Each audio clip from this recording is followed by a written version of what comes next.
Bonjour à tous, bonjour, bienvenue pour cette première conférence du projet des métiers pluriels consacré à la féminisation des métiers du sport. Je suis Sylvain Landa, je suis le directeur adjoint de sport et citoyenneté et j'aurai le plaisir d'animer cette conférence ce matin en compagnie de nos différents intervenants qui nous font le plaisir d'être avec nous. On est dans un format hybride, à la fois en présentiel, donc vous aurez la chance de retrouver nos intervenants avec moi, et aussi à distance, en direct sur Bisport. Donc n'hésitez pas aussi à partager vos retours sur cette plateforme, on les transmettra à nos intervenants. Je sais que vous êtes nombreux justement à distance à nous suivre, donc n'hésitez pas à réagir et on pourra faire la bascule ici. Pour commencer cet échange autour de la féminisation des métiers du sport, un chiffre dans la branche professionnelle du sport. Un peu plus d'un tiers des salariés sont des femmes, contre 49% dans le reste de l'économie. C'est vrai que si le sujet de la féminisation du sport évolue positivement ces dernières années dans la société, et on s'en félicite, hein, le thème, celui des métiers du sport, notamment sa féminisation dans l'encadrement des activités du sport, reste un petit peu en deçà. Et c'est justement l'objectif du projet des métiers pluriels qui vise justement à mettre en avant cette thématique. C'est un projet qui est porté par le réseau Profession Sport et Loisirs, par l'association Femix Sport, par la Fédération française de cyclisme et par notre think tank Sport et citoyenneté. Et c'est un projet qui est soutenu par le programme Impact 2024, qui s'inscrit dans une dynamique nationale. Donc pour commencer cette séquence, et avant de laisser la parole aux partenaires du projet qui vont vous présenter un peu plus ce projet et puis un état des lieux de la thématique, j'ai le plaisir de donner la parole à Yacine Medjahed, qui nous fait le plaisir d'être avec nous. Merci Yacine d'être avec nous et de nous expliquer un peu plus ce qu'est le projet, le programme Impact 2024 et pourquoi cette thématique de la féminisation du sport et des métiers du sport est d'intérêt pour vous. Merci Sylvain. J'espère que vous m'entendez bien. Bonjour à toutes et à tous. Merci pour cette présentation. Merci pour ce colloque en physiciel. C'est des nouveaux formats qu'on découvre suite à la crise. Vous avez parlé de Impact 2024. On est ravis de soutenir votre projet. Je remercie bien entendu la Fédé de cyclisme, Profession Sport, la FEMIX et le think tank, bien sûr, Sport et Citoyenneté. Ce sont des acteurs qu'on soutient par ailleurs. Et l'idée de Impact 2024, c'est de pouvoir se dire que l'accueil des Jeux Olympiques et Paralympiques en 2024 a un impact dès à présent, parce que ça fait partie de l'héritage. Et la question de la féminisation est un point central. Soutien d'Impact 2024 avec Paris 2024, le CNESF et le CPSF en 2020. C'est un appel à projet qui a généré quand même énormément de demandes, plus de 1200 projets l'année dernière. C'est un appel à projet qui va être reconduit cette année.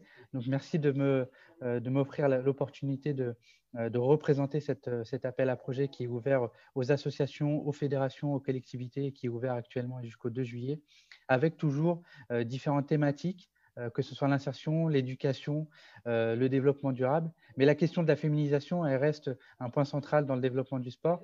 Le développement de la pratique est un axe essentiel de l'Agence nationale du sport et de nos différents partenaires. Mais l'accès du public féminin est un préalable nécessaire. Donc, merci pour ce travail. On a parlé de l'accès à la pratique, mais c'est aussi l'accès à la formation qualifiante, au poste de dirigeante également, qui est aussi un axe essentiel. Et le travail que vous effectuez sera soutenu. Et si d'autres acteurs, j'ai vu qu'il y a plusieurs tables rondes, des différents acteurs qui sont positionnés sur cette thématique-là, les portes de cet appel à projet leur sont grandes ouvertes. Et on sera ravis de pouvoir soutenir demain de nouvelles innovations pour mettre l'accent sur la féminisation du sport. Merci en tout cas à tous et bonne table ronde. Qui nous font vraiment plaisir et qui soulignent l'intérêt de ce sujet de la féminisation du sport et des métiers du sport au niveau national. Je me tourne maintenant vers les partenaires du projet qui nous font le plaisir d'être là. Profession Sport et Loisirs, Femix Sport, merci Marie-Françoise d'être avec nous à distance. Et aussi la Fédération française de cyclisme, merci Mathilde Dupré d'être avec nous. Bernard Delorme, vous êtes le président de Profession Sport et Loisirs. Est-ce que vous pouvez nous parler de ce projet des métiers pluriels? C'est l'importance pour vous, pour votre réseau, de ce sujet, mais aussi qu'est-ce que c'est le projet des métiers pluriels? Oui, c'est un projet auquel on a répondu d'ailleurs favorablement et rapidement, et c'est aussi un moyen de répondre à l'engagement de la fédération, l'engagement RSE. Donc au travers de la charte, d'ailleurs, on avait signé une charte Ambition 2024 au niveau de la fédération, et qui s'engageait notamment sur la parité, hein, donc sur la parité homme-femme. Pour dire qu'on accompagne actuellement 50 femmes dans la construction de leurs projets donc, professionnels, donc en passant par la formation qualifiante, notamment en BPGEPS, CQP, etc., et aussi par l'insertion avec notre réseau de groupements d'employeurs, GEC, et aussi l'apprentissage qui est très très important et qu'on a mis en place déjà depuis quelques années. Dire aussi que c'est un engagement total de la fédération, du réseau de la fédération. Hein, donc, ce projet aussi, c'est la valorisation du travail qui a déjà été accompli hein, depuis déjà quelques mois, pour ne pas dire quelques années, sur la promotion de la féminisation des métiers du sport. Voilà. Donc c'est très très important. Alors je suis assez satisfait déjà du retour de cette conférence. Hein, les statistiques sont là. Il y a beaucoup d'auditeurs, je dirais, donc ça c'est bien. Et puis aussi localement, puisque je suis président de la fédération, mais également président aussi de PSL Auvergne, Profession Sport et Loisirs Auvergne. Et là, on a une équipe vraiment dynamique et qui porte déjà ce projet. Enfin, tout à l'heure, sur les tables rondes, vous pourrez en attester en écoutant aussi, par exemple, les personnes du CFA, etc., etc. Donc, on est à la pointe de ce projet. Merci. C'est vrai qu'on est aujourd'hui sur la première conférence régionale. On est physiquement ici en Auvergne-Rhône-Alpes, à Moulins. Oui, merci de nous accueillir dans votre belle région. On aura l'occasion de vous présenter les autres conférences à l'avenir, où on va se déplacer un peu partout en France dans le cadre de ce projet. Ça a débuté en janvier, ce projet. Vous parliez tout à l'heure de l'accompagnement de plusieurs jeunes filles. Est-ce qu'il y a d'autres activités qui sont prévues dans le cadre de ce projet des métiers pluriels? Qu'est-ce qu'il y a dedans en termes d'activités? Les activités, notamment, je pense, il y a pour les femmes dans les quartiers sensibles, notamment, qui sont, enfin, la politique est mise en place aussi sur ce secteur. Et puis, par exemple, avec la fédération de cyclisme aussi, de leur apprendre à marcher à vélo, enfin, à faire du vélo, par exemple, c'est assez... Enfin, ça paraît banal comme ça, mais effectivement, aujourd'hui, dans le contexte actuel où il faut se déplacer, etc., notamment en ville, et puis bon, dans le cadre aussi avec les problèmes de pollution et autres, c'est vrai que c'est un sujet quand même auquel on ne pensait pas forcément, mais avec la Fédération de cyclisme, c'est l'intérêt aussi de ces projets communs, où on peut effectivement voir émerger des idées nouvelles et des actions aussi à mettre en place. On aura l'occasion d'en parler avec Mathilde tout de suite après. Merci beaucoup Bernard de nous accueillir ici et de nous avoir présenté ce projet des métiers pluriels. Je me tourne vers vous, Marie-Françoise Potreau, qui est aussi partenaire de ce projet, au nom de l'association Femixport que vous présidez, et aussi au titre de votre casquette de vice-présidente de la Fédération française de cyclisme. Vous êtes à distance, Marie-Françoise, mais on est ravis de vous avoir avec nous. Femixport, on connaît votre engagement au niveau de la promotion, de la sensibilisation autour de la féminisation du sport de manière générale, mais aussi sur la question plus spécifique des métiers du sport. Vous avez beaucoup travaillé sur ce sujet. Je vous laisse la parole pour un état des lieux, justement. Où est-ce qu'on en est en la matière? Ce cadrage nous permettra ensuite de pouvoir poursuivre les échanges à travers 2 tables rondes. Donc Marie-Françoise, merci, et puis à vous la parole. Merci beaucoup. Bonjour à toutes et toutes. Je suis ravie de participer à cet engagement et je vais me permettre de vous partager un document en même temps que j'interviendrai, si vous le voulez bien. Avec plaisir. Alors, écoutez, je cherche mon document, mais ça va venir. Je l'ouvre d'abord. OK, et je vais le partager. Voilà, très bien. Parfait, je vais le mettre en plein écran, excusez-moi. Voilà, c'est parfait. Parfait. Voilà, donc oui, je préside l'association Femmes Mixité Sport qui milite essentiellement sur une mixité dans le sport. Hein, je parle bien de mixité tant dans l'accès à la pratique sportive, hein, comme vous l'avez dit, mais aussi sur tous les champs qui sont des champs de prise de responsabilité dans le sport et qu'on soit donc sur les métiers du sport que l'on va évoquer, mais aussi sur les gouvernances. Et je dis un tout petit mot sur les gouvernances sportives, puisque vous savez qu'on sort naturellement des élections des fédérations, que toutes les fédérations ont renouvelé leurs instances dirigeantes et que là encore, on peut que constater les chiffres relativement faibles de féminisation, 2 femmes présidentes de fédérations olympiques aujourd'hui, pour 8 femmes de fédérations non olympiques. Tout ça, ça a du sens aussi au regard de notre engagement ensemble, parce que si nous n'avons pas de femmes dans les gouvernances, le militantisme pour les femmes dans les métiers du sport au féminin peut être aussi un souci. Donc, l'inégalité dans les métiers sportifs, bien sûr, et de dire qu'en partenariat conventionnel avec le ministère des Sports, on avait en amont de ce partenariat avec vous autres, traiter cette thématique sur les métiers du sport au féminin, partiellement bien sûr, justement au regard de peu de représentation des féminines dans ce secteur. Depuis quelques mois, justement, donc, au sein de notre association Femix Sport, on avait constitué un groupe de travail sur ce sujet, piloté par une directrice technique adjointe qui s'appelle Valérie Bizet, directrice technique adjointe à la fédération Savate Boxe française, et on avait présenté avec elle quelques préconisations au ministère des Sports sur ce sujet. Et nous avons rapidement conclu qu'il fallait parallèlement aux initiatives que nous prendrions, rendre ce que j'appelle visibles les invisibles. Le faible nombre de femmes qui occupent les postes ne permettent pas de voir ces postes occupés par des femmes aujourd'hui et encore moins de les valoriser. Donc ce projet collectif ne peut que faire bouger les lignes car l'emploi sportif est un défi considérable pour moi à relever. Pourquoi? Parce que d'abord, et vous avez les chiffres qui sont affichés, peu de femmes exercent les métiers d'entraîneur de la haute performance. Quand je parle de la haute performance, ce sont les femmes qui sont directrices techniques, qui sont entraînées en national. Et vous pourrez vous-même le constater sur les prochains Jeux olympiques qui auront lieu, je l'espère, à Tokyo, voir le faible encadrement féminin des sélections équipes de France. Aussi, si vous voulez, sur les métiers d'éducatrice, très peu de femmes encore aujourd'hui.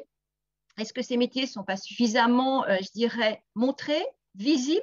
Est-ce qu'on a des modèles inspirants qui nous permettent de promouvoir?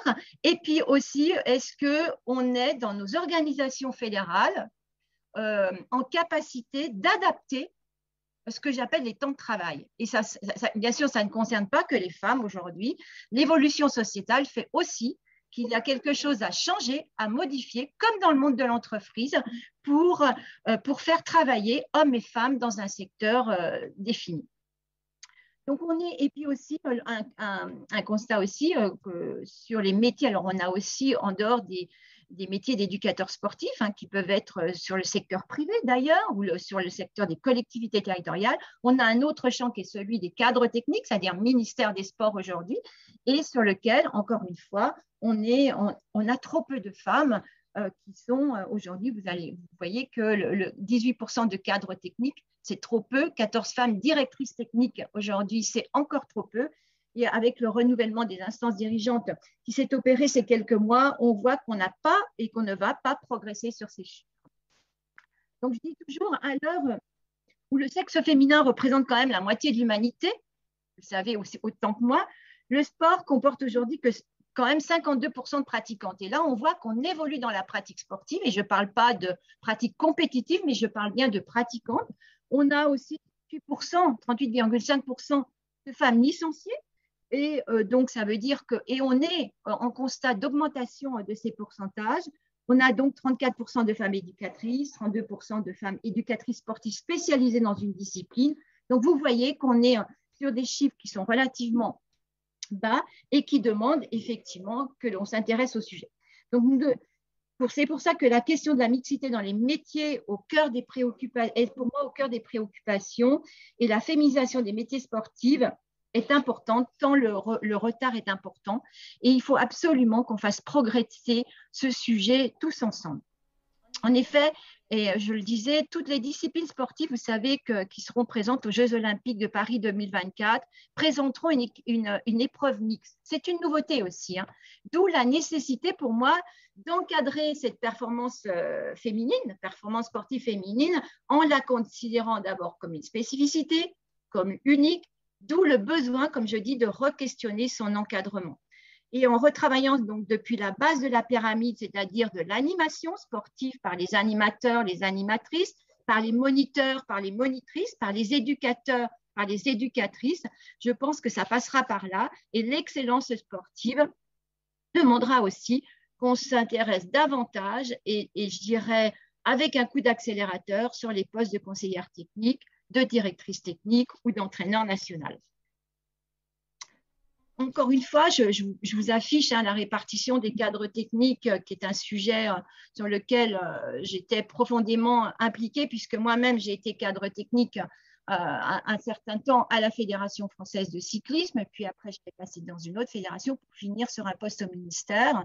Et de ce parcours, je le dis encore, je témoigne sur un parcours atypique. Lorsque j'ai voulu passer le concours pour accéder à ce métier, en 92, il n'était pas ouvert aux femmes.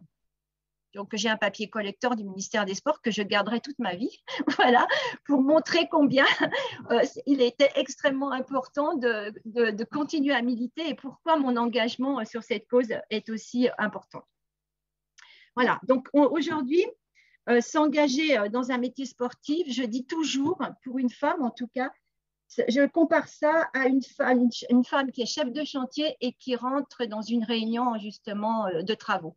Parce que d'abord, il faut qu'elle ait son casque et ensuite, on la teste, on regarde si elle est compétente, etc. Donc, voilà, c'est un peu cette image que je voulais aussi vous faire vous partager parce qu'aujourd'hui, on en est encore là. Voilà. Donc, se mobiliser autour de l'encadrement sportif, pour moi, c'est important parce que nous devons ensemble militer sur ce thème de la mixité à tous les niveaux et je suis ravie que l'on puisse parler du premier niveau qu'est l'éducatrice parce que vous savez, quand on fait un parcours de cadre technique comme j'ai fait, j'ai d'abord été éducatrice sportive sur la ville d'Annemasse. Voilà, je le revendique parce que c'est grâce à eux, sortie de ma carrière de sportive de haut niveau, que j'ai pu accéder à ce poste. Vous voyez, donc comme quoi il faut bien partir de la base pour essayer de travailler sur l'ensemble de la pyramide pour, je dirais, oser s'engager dans un métier sportif. Donc, comme je dis, cette mobilisation, je dis toujours, à plusieurs, on est unique. Et c'est dans cet objectif que nous nous sommes associés à ce projet pour soutenir les initiatives qui seront prises, les démultiplier, parce que je pense qu'il faut qu'on arrose le territoire et les accompagner. Et c'est pour ça qu'on est là aujourd'hui. À l'ère de la communication, comme je dis, et parallèlement à tout ce qui va être initié pour sensibiliser, former, accompagner la gente féminine vers les métiers sportifs, je pense qu'il faut communiquer, beaucoup communiquer. Et pour cela, je vous partage cette fameuse initiative que l'on avait prise après ce premier travail initié avec le ministère. Je m'étais associée à les compétences d'une agence pour interroger au sein de FEMIX 10 femmes dans les différents métiers de notre ministère des Sports pour qu'on puisse communiquer au travers leurs témoignages via une petite bande dessinée uniquement sur les réseaux sociaux. Donc, on a fait 10 entretiens, 10 communications de ces témoignages de femmes inspirantes qui ont réussi dans leur métier. Et vous voyez un petit peu, je vous ai relevé quelques phrases qu'elles nous ont dit au travers de ces engagements et qui ont réussi dans leur métier. Donc, ce sont des témoignages importants. Des interviews, comme je vous le disais, ont été adossées à une petite bande dessinée. Et bien sûr, ils sont disponibles si vous souhaitez les utiliser dans vos différents domaines. On peut bien sûr vous les faire parvenir. Ça, c'est aussi le sujet. Alors aujourd'hui, j'ai envie de dire que pour progresser toutes et tout ensemble, il faut d'abord repérer, accompagner les parcours. Ça passe par la formation initiale, certes, mais aussi par de la formation continue et bien sûr au plus profond des territoires. Rendre possible les orientations, parce qu'à un moment donné, on se bloque en disant que ce n'est pas possible, ce n'est pas pour nous, etc. Faire savoir, communiquer, c'est bien pour ça qu'on est là aussi aujourd'hui. Et ce projet n'exclut pas, bien sûr, de travailler en parallèle sur d'autres leviers pour, comme je dis, agir sur les causes de la non-mixité dans le monde associatif, qui sont des causes beaucoup plus générales. Et je ne dissocie pas, c'est pour ça que je me permets de vous le dire encore aujourd'hui, je ne dissocie pas le travail sur les gouvernances des fédérations. Je le répète, si les gouvernances des fédérations sont beaucoup plus féminisées demain, elles prendront beaucoup plus en considération l'engagement de femmes qui veulent en faire leur métier dans le sport et surtout adapteront sans doute ce que j'appelle les concepts de travail, les environnements de travail. Et on a un exemple avec ce confinement, ce sortie de confinement, on voit combien nos environnements associatifs, qu'on soit un club, qu'on soit une fédération, ont su transformer leur fonctionnement via la visioconférence, via le travail à distance. Et tout ça, messieurs, dames, c'est très propice à l'engagement des femmes sur les métiers sportifs au féminin. Donc, des métiers sportifs pour tout demain, c'est vouloir aussi changer le monde sportif, celui de l'équilibre femmes-hommes dans le sport. Et je vous remercie. Merci beaucoup Marie-Françoise pour ce cadrage qui nous permet de bien cerner les enjeux du sujet. Je retiens pas mal de choses sur le fait que déjà tout est lié, on le sait bien, mais en termes de pratique, en termes d'accès au métier, en termes de gouvernance, c'est toujours un rappel important et qu'on progressera ensemble sur ces trois enjeux-là. Et ça a été très, très bien rappelé. Donc merci pour ça et merci aussi pour les différents mots-clés que vous avez partagés en dernière diapo, parce que c'est justement l'objectif du métier pluriel, c'est de repérer des parcours, d'accompagner des jeunes filles qui ont envie de faire du sport leur métier, de les accompagner à travers des formations professionnalisantes. Et c'est aussi de communiquer. Aujourd'hui, on est sur une première conférence régionale. On aura aussi une campagne de communication dans le cadre du projet. Et l'objectif, c'est de favoriser la rencontre des acteurs, les synergies au niveau des territoires pour justement faire progresser ce sujet et le faire progresser de manière globale. Donc c'est une bonne introduction au projet et je vous remercie pour ça, Marie-Françoise. On aura l'occasion de se revoir sur les autres conférences et de poursuivre ces travaux. Je me tourne maintenant vers Mathilde Dupré. Bonjour Mathilde, bonjour. Et merci d'être avec nous aujourd'hui. Vous êtes en charge du plan de féminisation de la Fédération française de cyclisme. Et je sais que c'est aussi un sujet sur lequel vous travaillez beaucoup, la féminisation des métiers. Est-ce que vous pouvez nous parler du plan de féminisation de votre fédération et de votre implication dans ce projet, puisque la Fédé est aussi partenaire du projet des métiers pluriels. C'est quelque chose d'important et Bernard a rappelé tout à l'heure le savoir rouler à vélo. J'imagine que c'est des choses qu'on va traiter dans le cadre de ce projet. Tout à fait. Bonjour à toutes et à tous. Donc effectivement, ravie d'être présente parmi vous et pouvoir vous présenter un petit peu notre plan de féminisation. Et ravie d'être partenaire de ce projet parce qu'effectivement, l'accès au métier dans le cyclisme et dans le sport en général fait partie intégrante de notre plan de féminisation. Donc juste pour rappel, nous avons élaboré un plan ambitieux de féminisation au sein de la fédération. Ça fait déjà depuis 2006, l'Olympiade dernière, que nous mettons en place différentes actions. Aujourd'hui, notre fédération, on est à 11% de licenciés femmes, ce qui est évidemment trop peu, même si les chiffres sont plutôt en augmentation, donc on en est plutôt ravis, mais voilà, il y a encore du temps, il y a encore beaucoup de choses à mettre en place pour arriver à des taux satisfaisants. Donc forcément, la féminisation fait partie intégrante de notre politique et à travers ce plan de féminisation qui va s'orienter sur 4 axes différents. Le premier, c'est l'accès et le développement de la pratique, forcément. C'est un axe important pour nous. Nous sommes une fédération olympique qui avons cette connotation très compétition. Et on aimerait vraiment communiquer sur un autre aspect qui est le développement, c'est faire du cyclisme sous toutes ses formes dans une association, au sein d'un club, sans pouvoir forcément mettre un dossard dans le dos tous les dimanches. Donc on milite beaucoup sur la santé, le bien-être et le fait de pratiquer ensemble une activité. Donc voilà, on a tout. Je ne vais pas rentrer dans le détail, mais en tout cas, par le biais de plein d'actions, on essaie de promouvoir cette pratique. L'autre axe, c'est évidemment l'accès au haut niveau. Nous sommes d'une fédération olympique. Nous avons des athlètes qui participent aux Jeux olympiques et on a toute une stratégie de la base jusqu'au haut niveau pour permettre à des hommes et des femmes d'accéder au plus haut niveau. L'autre axe qui nous intéresse tout particulièrement aujourd'hui, c'est, comme on l'a dit, c'est l'accès aux postes à responsabilité dirigeante, mais aussi à des postes dans les métiers d'encadrement et d'encadrement professionnel. Là aussi, la fédération travaille beaucoup parce que on reste intimement persuadé qu'il y a un lien entre la pratique et l'encadrement. Et si demain nous avons plus de femmes qui encadrent l'activité, on aura automatiquement plus de femmes qui voudront pratiquer cette activité. Donc on a mis en place tout un programme d'accompagnement de femmes qui voudraient s'inscrire dans une professionnalisation, dans une formation professionnalisante. Donc ça passe par du financement, par du tutorat, par de l'accompagnement personnalisé et aussi par la recherche d'emploi. Parce qu'évidemment, c'est toujours bien d'avoir un diplôme, mais c'est encore mieux de pouvoir l'utiliser au sein d'un emploi. Donc on travaille activement sur cette thématique qui est un petit peu notre fil rouge sur cette Olympiade-là. Et puis évidemment, le dernier axe, c'est tout ce qui concerne la communication autour du cyclisme féminin et de la mixité, évidemment. Puisque voilà, ce qui ne se voit pas ne se sait pas. Donc il est important que l'on mette l'accent sur plus de visibilité.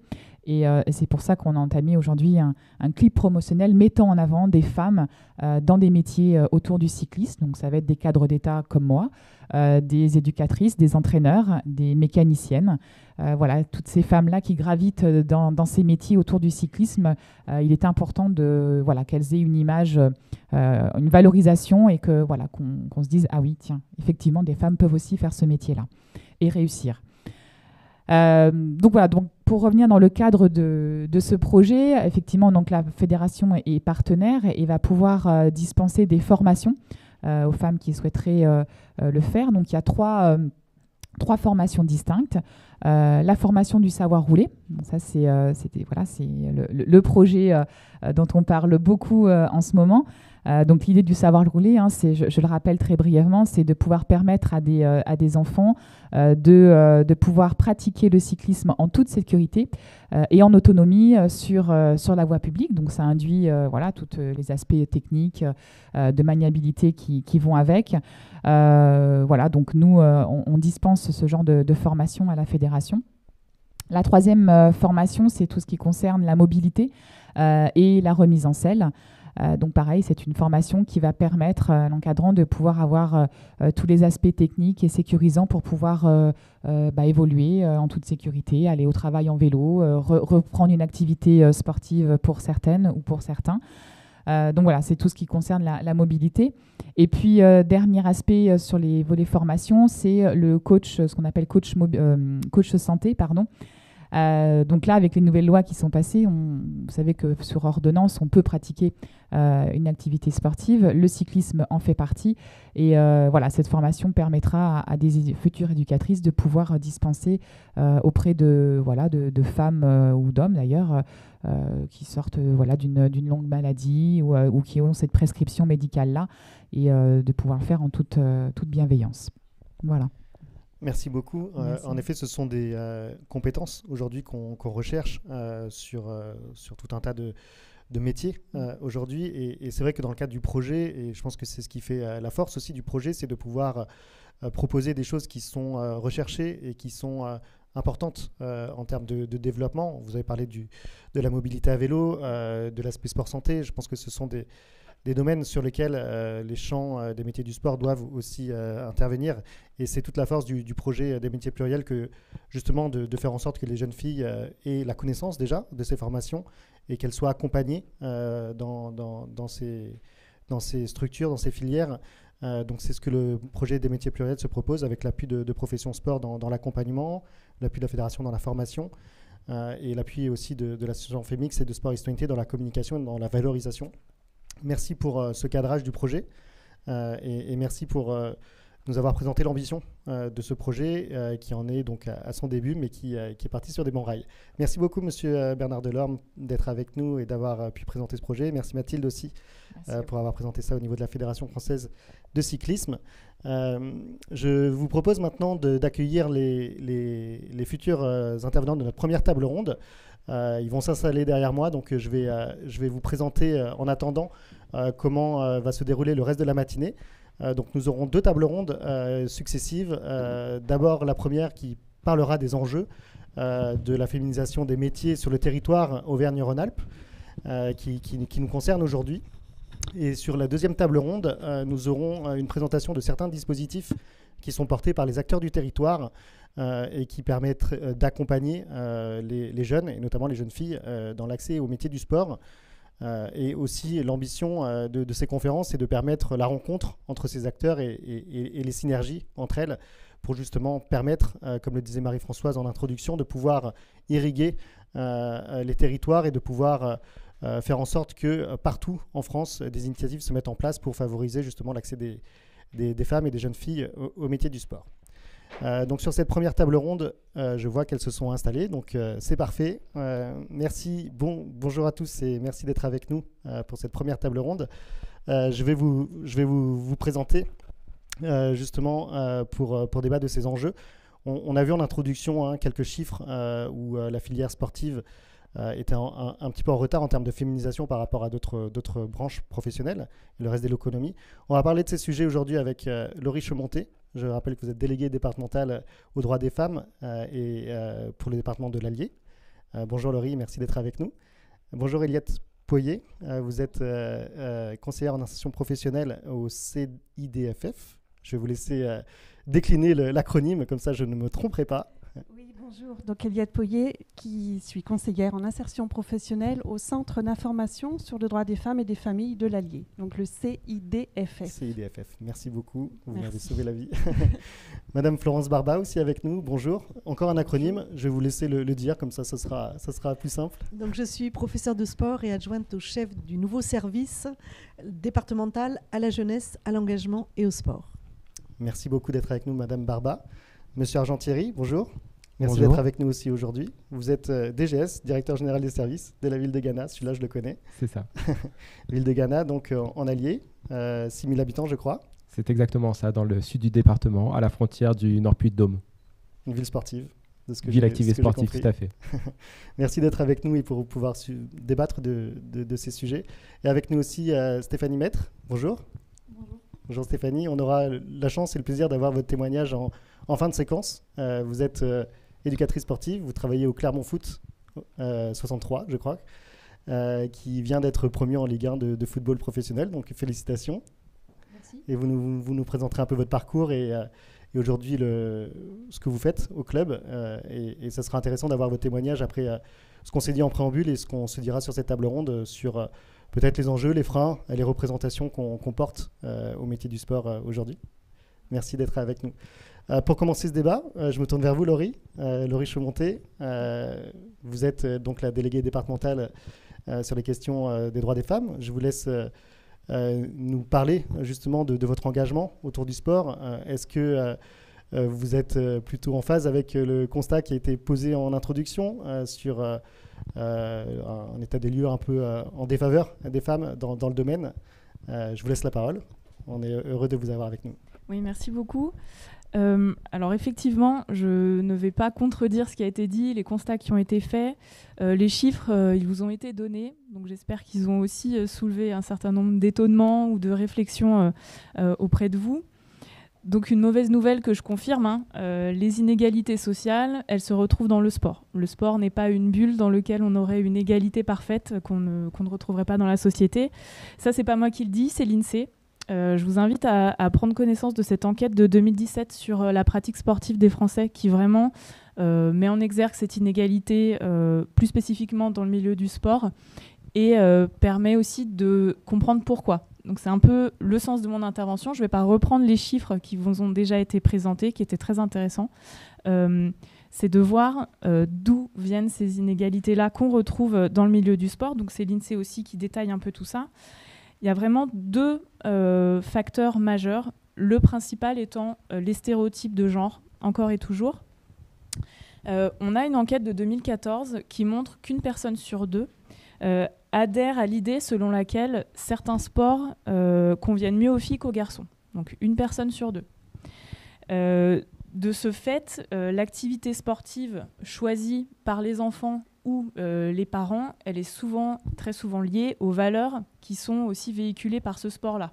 avec pour les filles l'agilité, la grâce, la souplesse, et pour les garçons des sports d'endurance, de rapport de force, de compétition. Le fait, de par ces stéréotypes qui sont très attachés au genre et au sport, peut rendre compliqué pour une fille de pratiquer un sport qui est lié à la musculation, la force physique, qui ne correspondent pas aux normes corporelles femmes. Et de même, pour les garçons, on a des stéréotypes qui peuvent rendre compliqués et qui éloignent les garçons d'une pratique sportive plutôt féminine. On a donc des chiffres qui confirment ces premiers constats de stéréotypes avec des femmes qui sont largement minoritaires dans les sports collectifs et qui sont largement surreprésentées dans les sports individuels, la gymnastique, la danse. Et puis on a cette question qui est aussi très liée aux stéréotypes de manque de temps, qui peut aussi expliquer les constats qui ont été faits sur l'absence des femmes dans les instances dirigeantes, etc. Le manque de temps, qu'est-ce que ça veut dire? C'est qu'on a, en fonction des périodes de la vie, une répartition des temps qui est différente entre les femmes et les hommes. À l'adolescence, ce qui est constaté, c'est une baisse importante de la pratique sportive, plus particulièrement chez les filles. Et on sait que l'adolescence, c'est une période de perte de confiance importante, surtout pour les filles, avec des injonctions liées aux stéréotypes de genre qui se renforcent, avec pour les garçons la compétition, pour les filles l'apparence qui va beaucoup arriver. Et puis on a tous les changements aussi du corps qui sont très importants pour les filles, avec aussi les règles qui sont importantes à prendre en compte pour la pratique sportive. Les cycles hormonaux, ça a une conséquence sur comment est-ce qu'on va pouvoir travailler son sport. Et puis vers 25-30 ans, donc c'est la période où on construit sa carrière professionnelle, où on va construire sa vie personnelle, et on a des temps de vie qui sont différents, avec des charges parentales domestiques qui restent encore très majoritairement, on est à plus de 70% des tâches domestiques qui sont réalisées par les femmes. Donc ça explique tout un certain nombre de choses. Donc une fois qu'on s'est dit ça, effectivement c'est un constat, il y a une inégalité, on peut faire des choses. On ne va pas rester sur ce constat négatif, on peut faire des choses. Il y a beaucoup d'actions qui vous ont déjà été présentées, des pistes très intéressantes. J'ajoute quatre pistes à la réflexion et qui sont un peu liées aussi à ce que j'essaye de travailler sur le département. Déjà, vous l'aurez compris, les stéréotypes, c'est un peu la base.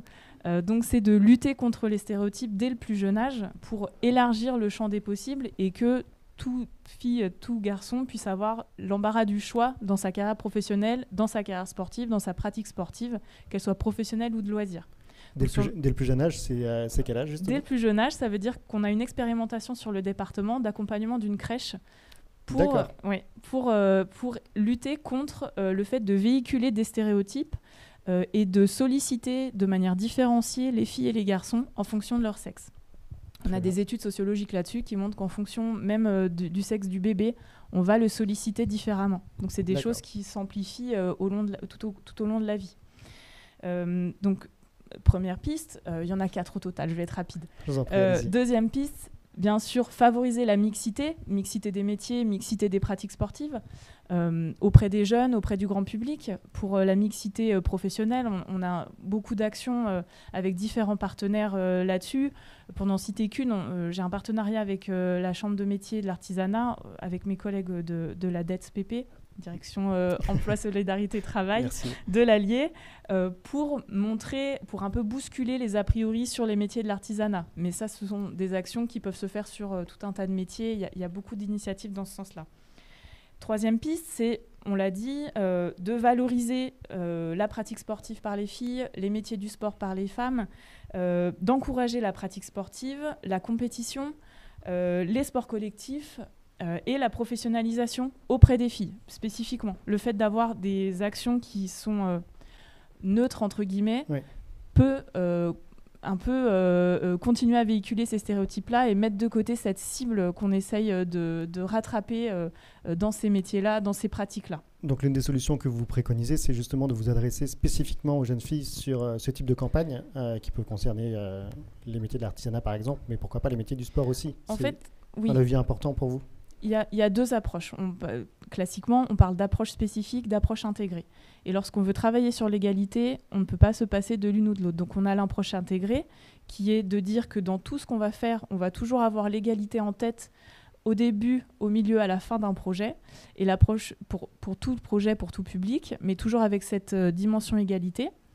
Et l'approche spécifique qui est de dire quel est le public plus particulièrement qu'on veut toucher. Et donc on va adapter son action spécifiquement pour ce public-là. Le fait d'avoir un ou une déléguée départementale aux droits des femmes et à l'égalité dans tous les départements de France, c'est une manière de mettre en œuvre pour l'État une approche spécifique.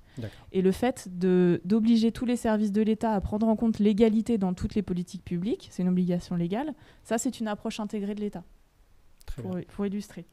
Et puis oui, donc dans tout ce qui est valorisation, vous avez parlé de la communication, de la mise en avant des rôles modèles, c'est essentiel. La sensibilisation des encadrants, des futurs professionnels également, ça en fait partie. Et puis la dernière piste, c'est aussi l'objectivation de tout ça, l'évaluation, les données.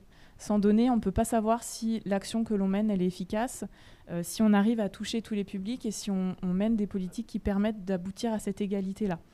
Il y a plusieurs outils pour ça. Il y a notamment le recueil statistique, c'est-à-dire le fait d'avoir systématiquement des données genrées, femmes-hommes, pour savoir quels sont nos publics, comment on les touche, comment on peut améliorer si on constate des écarts. Et puis un autre outil qui est très intéressant, qui est le budget intégrant l'égalité. Cet outil-là, il permet de quantifier la somme d'argent qui va bénéficier à un public femme, à un public homme. Et on constate qu'il y a des écarts de comment l'argent, les subventions par exemple, sont attribuées en fonction des équipements, des clubs, de l'aménagement, de l'urbanisme, et qui peuvent aussi perpétuer ces inégalités-là. Donc il y a des formations qui ont été proposées en 2020 à différents acteurs pour la mise en œuvre de ces démarches égalité, du budget intégrant l'égalité. Et c'est des choses qui peuvent être faites à nouveau si les acteurs sont intéressés. C'est un peu vraiment mon dernier point. Après, je m'en arrête là. On aura l'occasion d'y revenir de toute façon dans la discussion. Mais c'est de dire qu'il y a des partenaires sur les départements qui sont spécialisés, qui sont là pour accompagner les différents acteurs, quels qu'ils soient, les différentes structures, pour mener des projets, pour monter des projets, des sensibilisations. Donc, bien entendu, sur tous les départements, il y a un ou une experte égalité État qui est le ou la déléguée départementale aux droits des femmes et à l'égalité, qui est là pour accompagner à l'ingénierie de projet, pour proposer la co-construction de formations de sensibilisation. Bien entendu, les collectivités locales qui ont un rôle clé à jouer là-dessus. Donc, je pense qu'on aura une intervention qui pourra illustrer comment une collectivité peut s'engager là-dessus. Donc, c'est très intéressant. Les organismes de formation, bien entendu, et puis, et surtout, les associations spécialisées.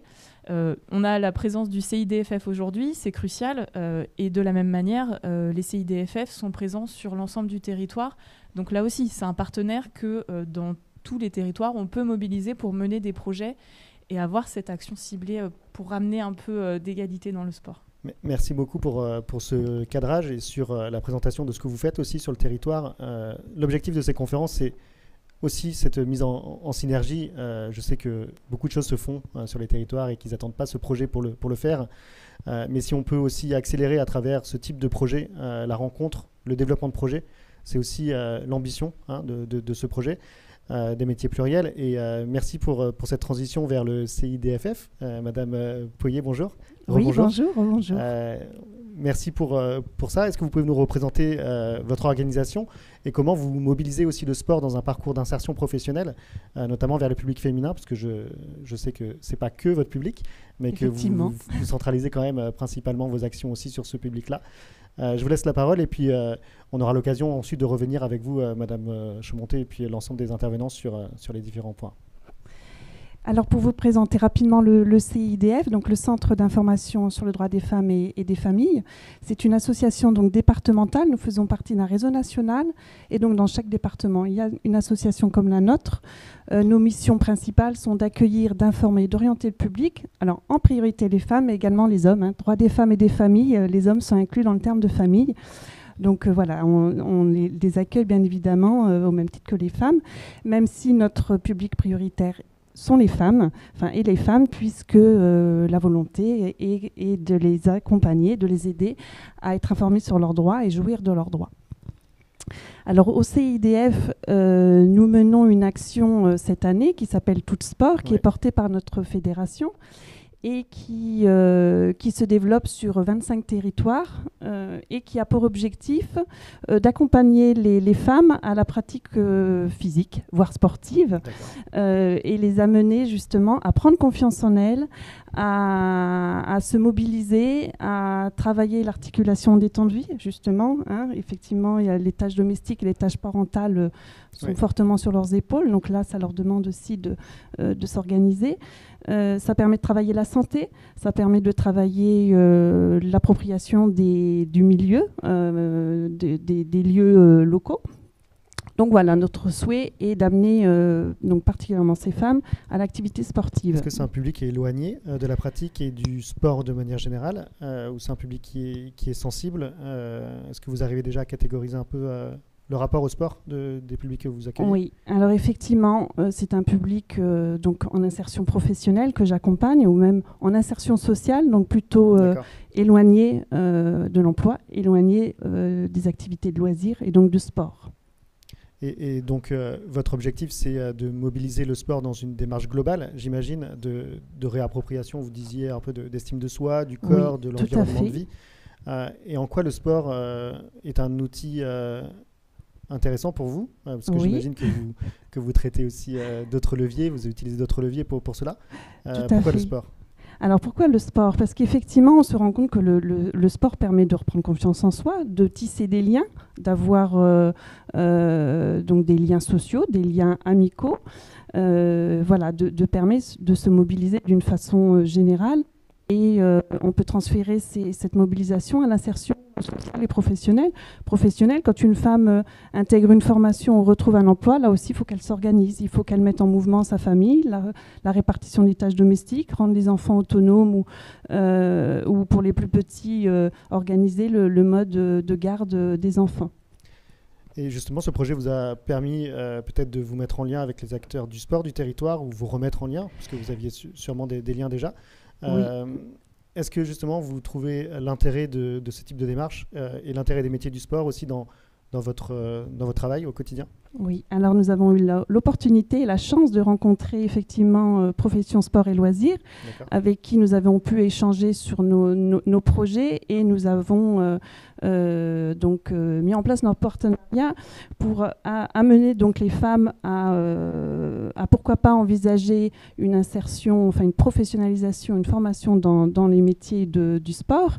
Et pour mettre en place notre action Tout Sport à partir du mois de septembre, Profession Sport et Loisirs va nous permettre de mettre à disposition des intervenantes, donc des jeunes femmes ou des femmes en formation, pour proposer les activités physiques et sportives aux femmes. En matière d'encadrement.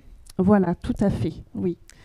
C'est aussi favoriser l'identification justement à ces personnes. On en parlait tout à l'heure du rôle modèle, et on voit aussi la puissance là de ce type d'action et de partenariat sur ce type-là. Oui, de voir des femmes donc sur ces métiers, est des exemples, est démonstration claire et nette des possibilités que sont offertes aux femmes.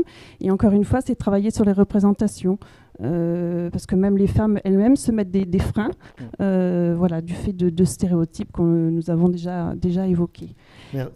Je vous en prie, merci beaucoup. Justement, Madame Barba, je me tourne vers vous. Vous travaillez donc au service départemental de l'engagement, de la jeunesse et des sports, si je ne me trompe pas, au niveau de l'Allier. Vous y êtes à peu près. Le service départemental à la jeunesse, à l'engagement et au sport. On dit plus simplement le SDJES. Oui, très bien. Donc, vous représentez l'État aussi sur le territoire de l'Allier. Vous avez entre les mains certains dispositifs d'accompagnement justement à l'emploi des jeunes, de manière générale, au métier du sport. Il n'y a pas de dispositif spécifique pour les femmes, mais ces dernières sont pleinement éligibles à ces types de dispositifs. Est-ce que vous pouvez nous les présenter, justement, ces dispositifs d'accompagnement?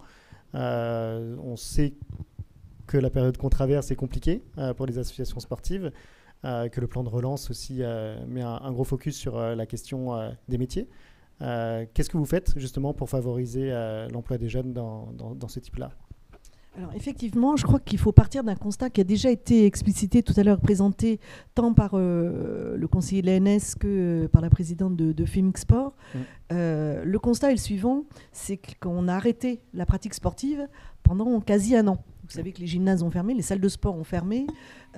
Toute la pratique sportive à l'intérieur a été en stand-by et devrait reprendre prochainement. Partant de ce constat, il est évident que du coup, lorsqu'il va falloir reprendre, il va y avoir de la demande. Oui. On aura l'offre et on aura la demande. Et pour répondre à l'offre et la demande, il va falloir, parce que dans les métiers du sport, c'est ainsi en tout cas en France, l'encadrement sportif est réglementé. On ne peut pas encadrer contre rémunération une activité sportive si on n'a pas de diplôme. Se pose donc la question de comment on développe le métier du sport. Oui. Comment on développe, comment on accompagne. Aujourd'hui, un autre constat, c'est qu'au-delà de la crise sanitaire, c'est que le chômage des jeunes, il a très très fortement augmenté, plus d'1,6% entre 2019 et 2020. Et on a beaucoup de jeunes décrocheurs scolaires qui ont arrêté parce que les études à distance n'ont pas convenu à tout le monde. Voilà. Donc ces jeunes sont en train de chercher un petit peu qu'est-ce qu'on pourrait faire. Et on sait aussi qu'avec le développement, même s'il y a eu un stand-by, on sait qu'il y a beaucoup de disciplines, de nouvelles disciplines sportives qui sortent tous les jours. Nous, en tant qu'agents de l'État, on en découvre en se disant mais quel diplôme faut-il pour encadrer ça ou ça. Voilà. Donc, partant de ce constat qu'il va y avoir de plus en plus de disciplines sportives, de nouvelles pratiques sportives, des motivations, des besoins d'encadrement, de plus en plus de jeunes décrocheurs scolaires. Et s'ils ne sont pas décrocheurs scolaires, en tout cas, qui vont arrêter, on le voit même en STAPS, qui font une année de STAPS et qui arrêtent dès la première année, on va avoir les deux. L'État s'est donc posé la question de dire, mais qu'est-ce qu'on fait? Et l'idée est venue de dire, on lance ce plan de relance à l'été 2020, un jeune, une solution. Un jeune, une solution, pour vous le faire rapidement, parce que c'est un petit peu long, mais de façon très rapide, et en tout cas dans le champ qui est le nôtre, le champ de la jeunesse et des sports, c'est de dire, on va essayer de recenser tous les jeunes qui ont envie de travailler dans le métier du sport, de l'animation, de les accompagner avec deux enjeux. Un lié au fait que ces jeunes ont envie et ont besoin très vite d'avoir un statut rémunéré. Parce que, voilà, vu chez papa, maman, ça va 2 minutes, mais à un moment donné, et de plus en plus jeunes, les jeunes veulent être rémunérés. Et le deuxième enjeu, c'est de se dire, ces jeunes, il faut les accompagner à la formation. On a donc 2 enjeux prioritaires dans ce plan de relance. Repérer, identifier. Du coup, avec plaisir, je découvrais Madame la Présidente qui disait bien, il faut repérer, identifier. Aujourd'hui, un jeune vient nous voir en disant, je voudrais travailler dans le sport. Oui, alors c'est-à-dire prof de PS, prof de sport, éducateur sportif, cadre technique. Ils ne connaissent pas. Oui. Il va falloir qu'on communique, il faut communiquer, développer, identifier, en tout cas informer les jeunes sur le métier du sport, de l'animation. Chose que font un petit peu les CIO, les missions locales, mais voilà, avec leur domaine de connaissance. Si on m'interroge sur d'autres métiers, je ne vais pas forcément être très forte pour expliquer aux jeunes ce qu'ils peuvent faire dans le domaine de la boulangerie ou des métiers des bâtiments. Donc voilà, l'idée c'est de faire ça, de les identifier, de les repérer et déjà de les orienter. Le deuxième enjeu, c'est de dire, donc l'État s'est dit, une fois qu'on les a repérés, identifiés, qu'est-ce qu'on en fait? Comment on les accompagne? Donc le ministère, donc aujourd'hui l'Éducation nationale de la jeunesse et des sports, a mis en place tout un arsenal de dispositifs qui vont nous permettre, nous, agents de l'État, de pouvoir accompagner ces jeunes, à la fois sur la formation et à la fois sur l'emploi. En matière de formation, l'État vient de développer, donc le ministère des Sports a développé, alors je crois que de mémoire, pour le national, ça doit être 6,2 millions d'euros. En tout cas, chez nous, dans l'Allier, c'est 60 000 euros nouveaux d'aide directe à la formation des jeunes. C'est-à-dire qu'aujourd'hui, un jeune qui a envie de se former sur un diplôme d'État, on va pouvoir soit lui financer directement, alors pas à 100%, mais en tout cas sur une grosse partie, son diplôme d'État, qui, je le rappelle, nous sommes sur des diplômes des BPJEP, brevets professionnels jeunesse et sport, qui coûtent entre 8 000 et 10 000 euros par jeune. Donc un jeune ne peut pas se payer ce diplôme d'État. Les crédits Sésame, qui sont aujourd'hui débloqués par le ministère des Sports, avec une dotation exceptionnelle liée à la crise cette année et pour 2022, vont permettre de pouvoir financer un certain nombre d'accompagnements et de formations de jeunes. Ça, c'est la première chose. La deuxième chose, c'est effectivement, et je vous l'ai dit tout à l'heure, les jeunes veulent être rémunérés. Aujourd'hui, on a peu de jeunes qui... alors, on n'est plus dans le bénévolat d'antan, l'encadrement bénévole. Les jeunes veulent un statut, veulent pouvoir avoir un vrai métier d'encadrement rémunéré. Ça veut dire qu'il faut trouver des employeurs. Oui. Or, on le sait aussi, et je l'ai dit tout à l'heure, en raison de la crise, les associations ont fermé leurs portes, même les salles de sport. Donc, employer un jeune, même, ça coûte quand même. L'État, et donc le ministère des Sports, dans notre champ, a mis en place différentes aides à l'emploi, et notamment à privilégier l'embauche des jeunes sur les contrats aidés.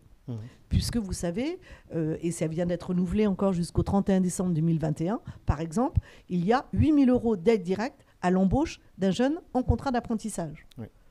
Ça veut dire qu'un jeune, par exemple, qui est embauché en tant qu'apprenti, l'association a 8 000 € d'aide directe pour l'employé, et comme je vous le disais, le diplôme peut être financé par les crédits Sésame. C'est quand même, je dirais, une action forte de l'État pour pouvoir accompagner le jeune tant dans sa formation que dans l'emploi. Il y a aussi, je pense aux collègues de l'ANS, il y a les aides directes de l'ANS pour les emplois sport, pour les emplois jeunes sport. Donc là, c'est 2 fois 10 000 € pour un jeune qui voudrait rentrer dans l'emploi via le sport. Il y a tout un tas de dispositifs. Je voudrais vous dire plus spécifiquement, alors, et ce n'est pas pour vanter, mais c'est pour comment nous, dans l'Allier, on a essayé d'imaginer mettre en place ce plan d'action. Parce que y a vraiment, on le sent, il va y avoir des besoins, il va y avoir de la demande. Les jeunes, on les a. Alors, on n'est pas, en tout cas, le constat, il est vrai qu'il y a peut-être plus de garçons dans certains métiers du sport, on le sait, et plus de filles dans d'autres. Vous vous rendez compte aussi sur votre territoire ? Oui, alors effectivement, si vous prenez le BPGEPS, par exemple, de l'équitation, il y a plus de filles. Oui. Si on prend, on en parlera tout à l'heure, le brevet, alors c'était le BPGEPS Sport Co Foot qui disparaît au titre du BMF, mais bon, peu importe, on a, et on le verrait tout à l'heure dans la table ronde, 17 garçons et une fille. Donc bon, voilà, c'est le constat. Néanmoins, nous, notre volonté, c'est de travailler pour la mixité. On est vraiment pour repérer les jeunes et la mixité parce qu'elle crée aussi cette dynamique de groupe. Elle crée cette dynamique de groupe et d'échange et de lutter contre ces stéréotypes.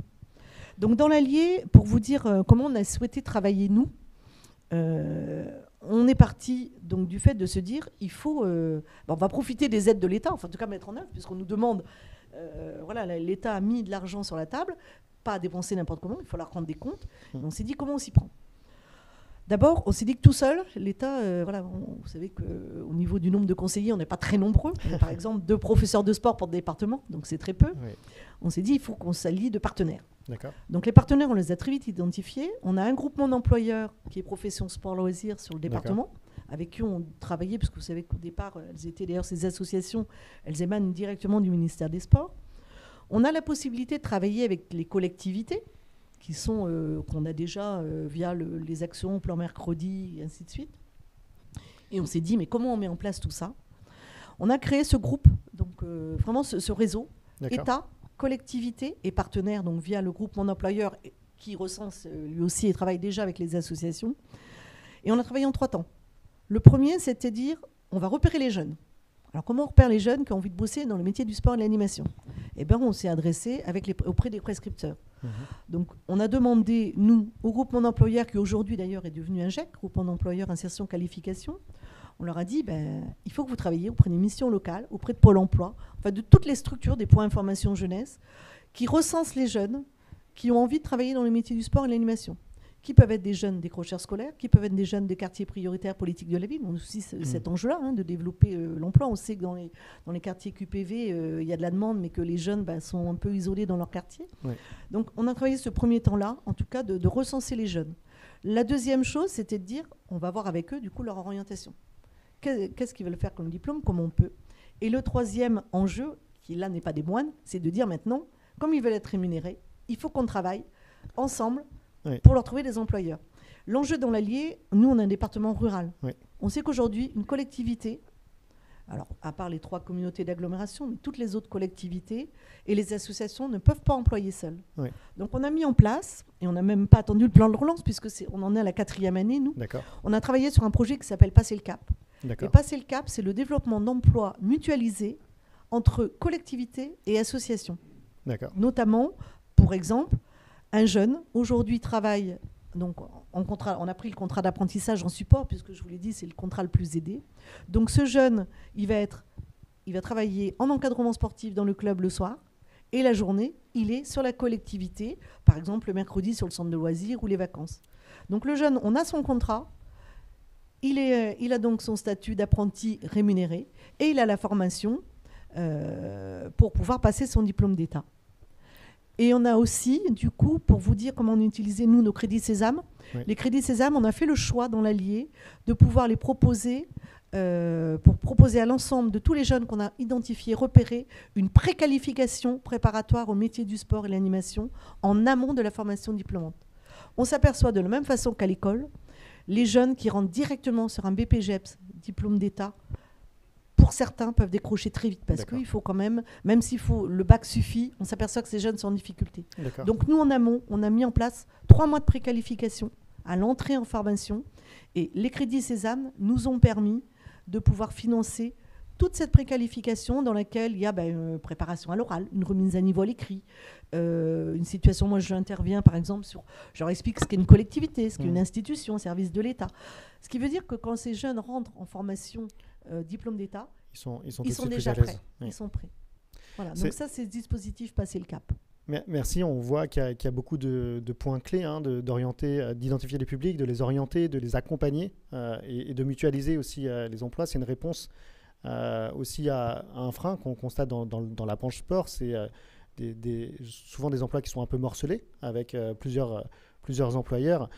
Et le lien avec les collectivités, il est essentiel et ça fait le lien tout de suite aussi sur cette table ronde. Monsieur Argentieri, vous êtes, je rappelle, directeur général des services à la ville de Gannat, en Allier. Comment vous réagissez justement à ce point de mutualisation où les collectivités sont associées aussi à l'insertion professionnelle des jeunes? Je sais que vous avez vous-même une stratégie qui est mise en place. Je sais aussi que Gannat est une ville qui mise sur le sport. Comment vous vous engagez justement dans ce plan de relance et dans cet accès à l'emploi, notamment des jeunes filles, plus particulièrement, au sein de votre territoire?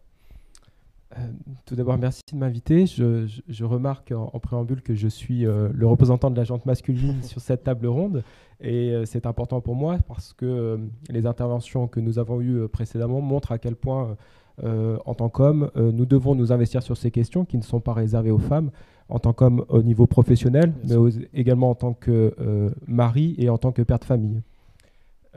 Pour Gannat, évidemment, cette question de la vocation et d'encourager la vocation professionnelle, qui plus est dans les métiers du sport, et de surcroît pour la féminisation, c'est, je dirais, dans l'ADN de Gannat et des Gannatois, dans la mesure où, depuis 2014, les Gannatois ont choisi comme maire une femme qui a fait une partie de sa carrière professionnelle au ministère des Sports.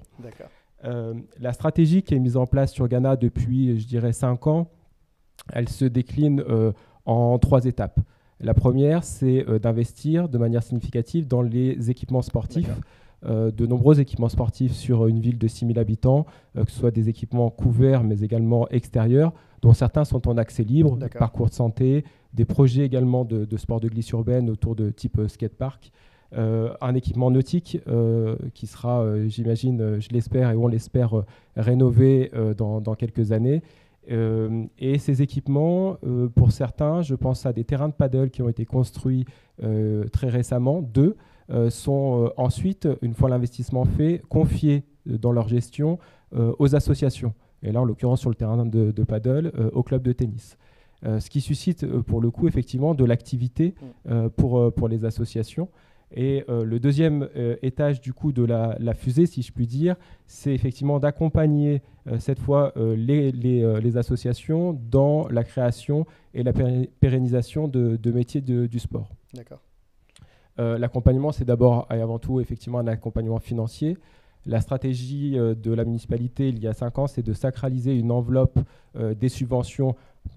Alors, les subventions d'association, il y a une partie, je dirais, de fonctionnement dite classique, et il y a sur Gannat un fonds de soutien aux emplois associatifs. 6 associations depuis 4 ans aujourd'hui en bénéficient. Donc ça, c'est une somme qui est aujourd'hui totalement libre et disponible pour les associations. Mais on s'aperçoit qu'il faut également aider les associations à structurer ces emplois associatifs. Florence Barba vient de le dire, et moi je le constate au quotidien effectivement de cette nécessité, parce que sinon on se trouve avec des emplois qui sont à faible niveau d'heures hebdomadaires, voire des choses extrêmement morcelées. Donc la stratégie de structuration, elle s'accompagne par des dispositifs. J'ai eu l'occasion de travailler avec Florence Barba sur un certain nombre de dispositifs dont elle a évoqué précédemment. Et ça nous permet effectivement de proposer quelques heures, ou en tout cas que l'association Repère des jeunes propose des heures d'encadrement dans leur association, et nous, de nous inscrire et de proposer des heures sur les temps péri ou extrascolaires. Oui, c'est qu'il y a aujourd'hui différents publics et différents environnements sur lesquels les éducateurs peuvent intervenir. Et les associations, qui est un peu l'environnement classique, mais aujourd'hui, il y a les écoles, les activités qu'on peut proposer en dehors du cadre scolaire, proprement dit. Il y a aussi toute une dimension un peu de tourisme, de loisirs sportifs aujourd'hui, qui permettent aujourd'hui aux futurs professionnels du sport d'avoir un champ plus large d'intervention. Oui, c'est exactement ça. Alors, vous avez parlé effectivement des temps périscolaires. Il y a également les centres de loisirs dont on peut parler, et vous avez parlé effectivement de tout un tas de dispositifs aussi de développement économique qui sont sur nos territoires, dans lesquels les jeunes peuvent s'engager. La structuration, elle est aussi importante au niveau de l'emploi, et nous on travaille avec Profession Sport Loisirs, ce qui apporte aussi des garanties pour les associations en matière de contrats, de rédaction de contrats et de suivi professionnel des jeunes, qui eux bénéficient à la fois d'un CDI, donc de droits qu'ils n'auraient pas sinon sur des choses très morcelées type vacation, et également, et c'est important, d'un véritable plan de formation. Troisième aspect, j'essaye d'aller assez vite et de ne pas trop m'étaler, on peut en parler pendant des heures évidemment.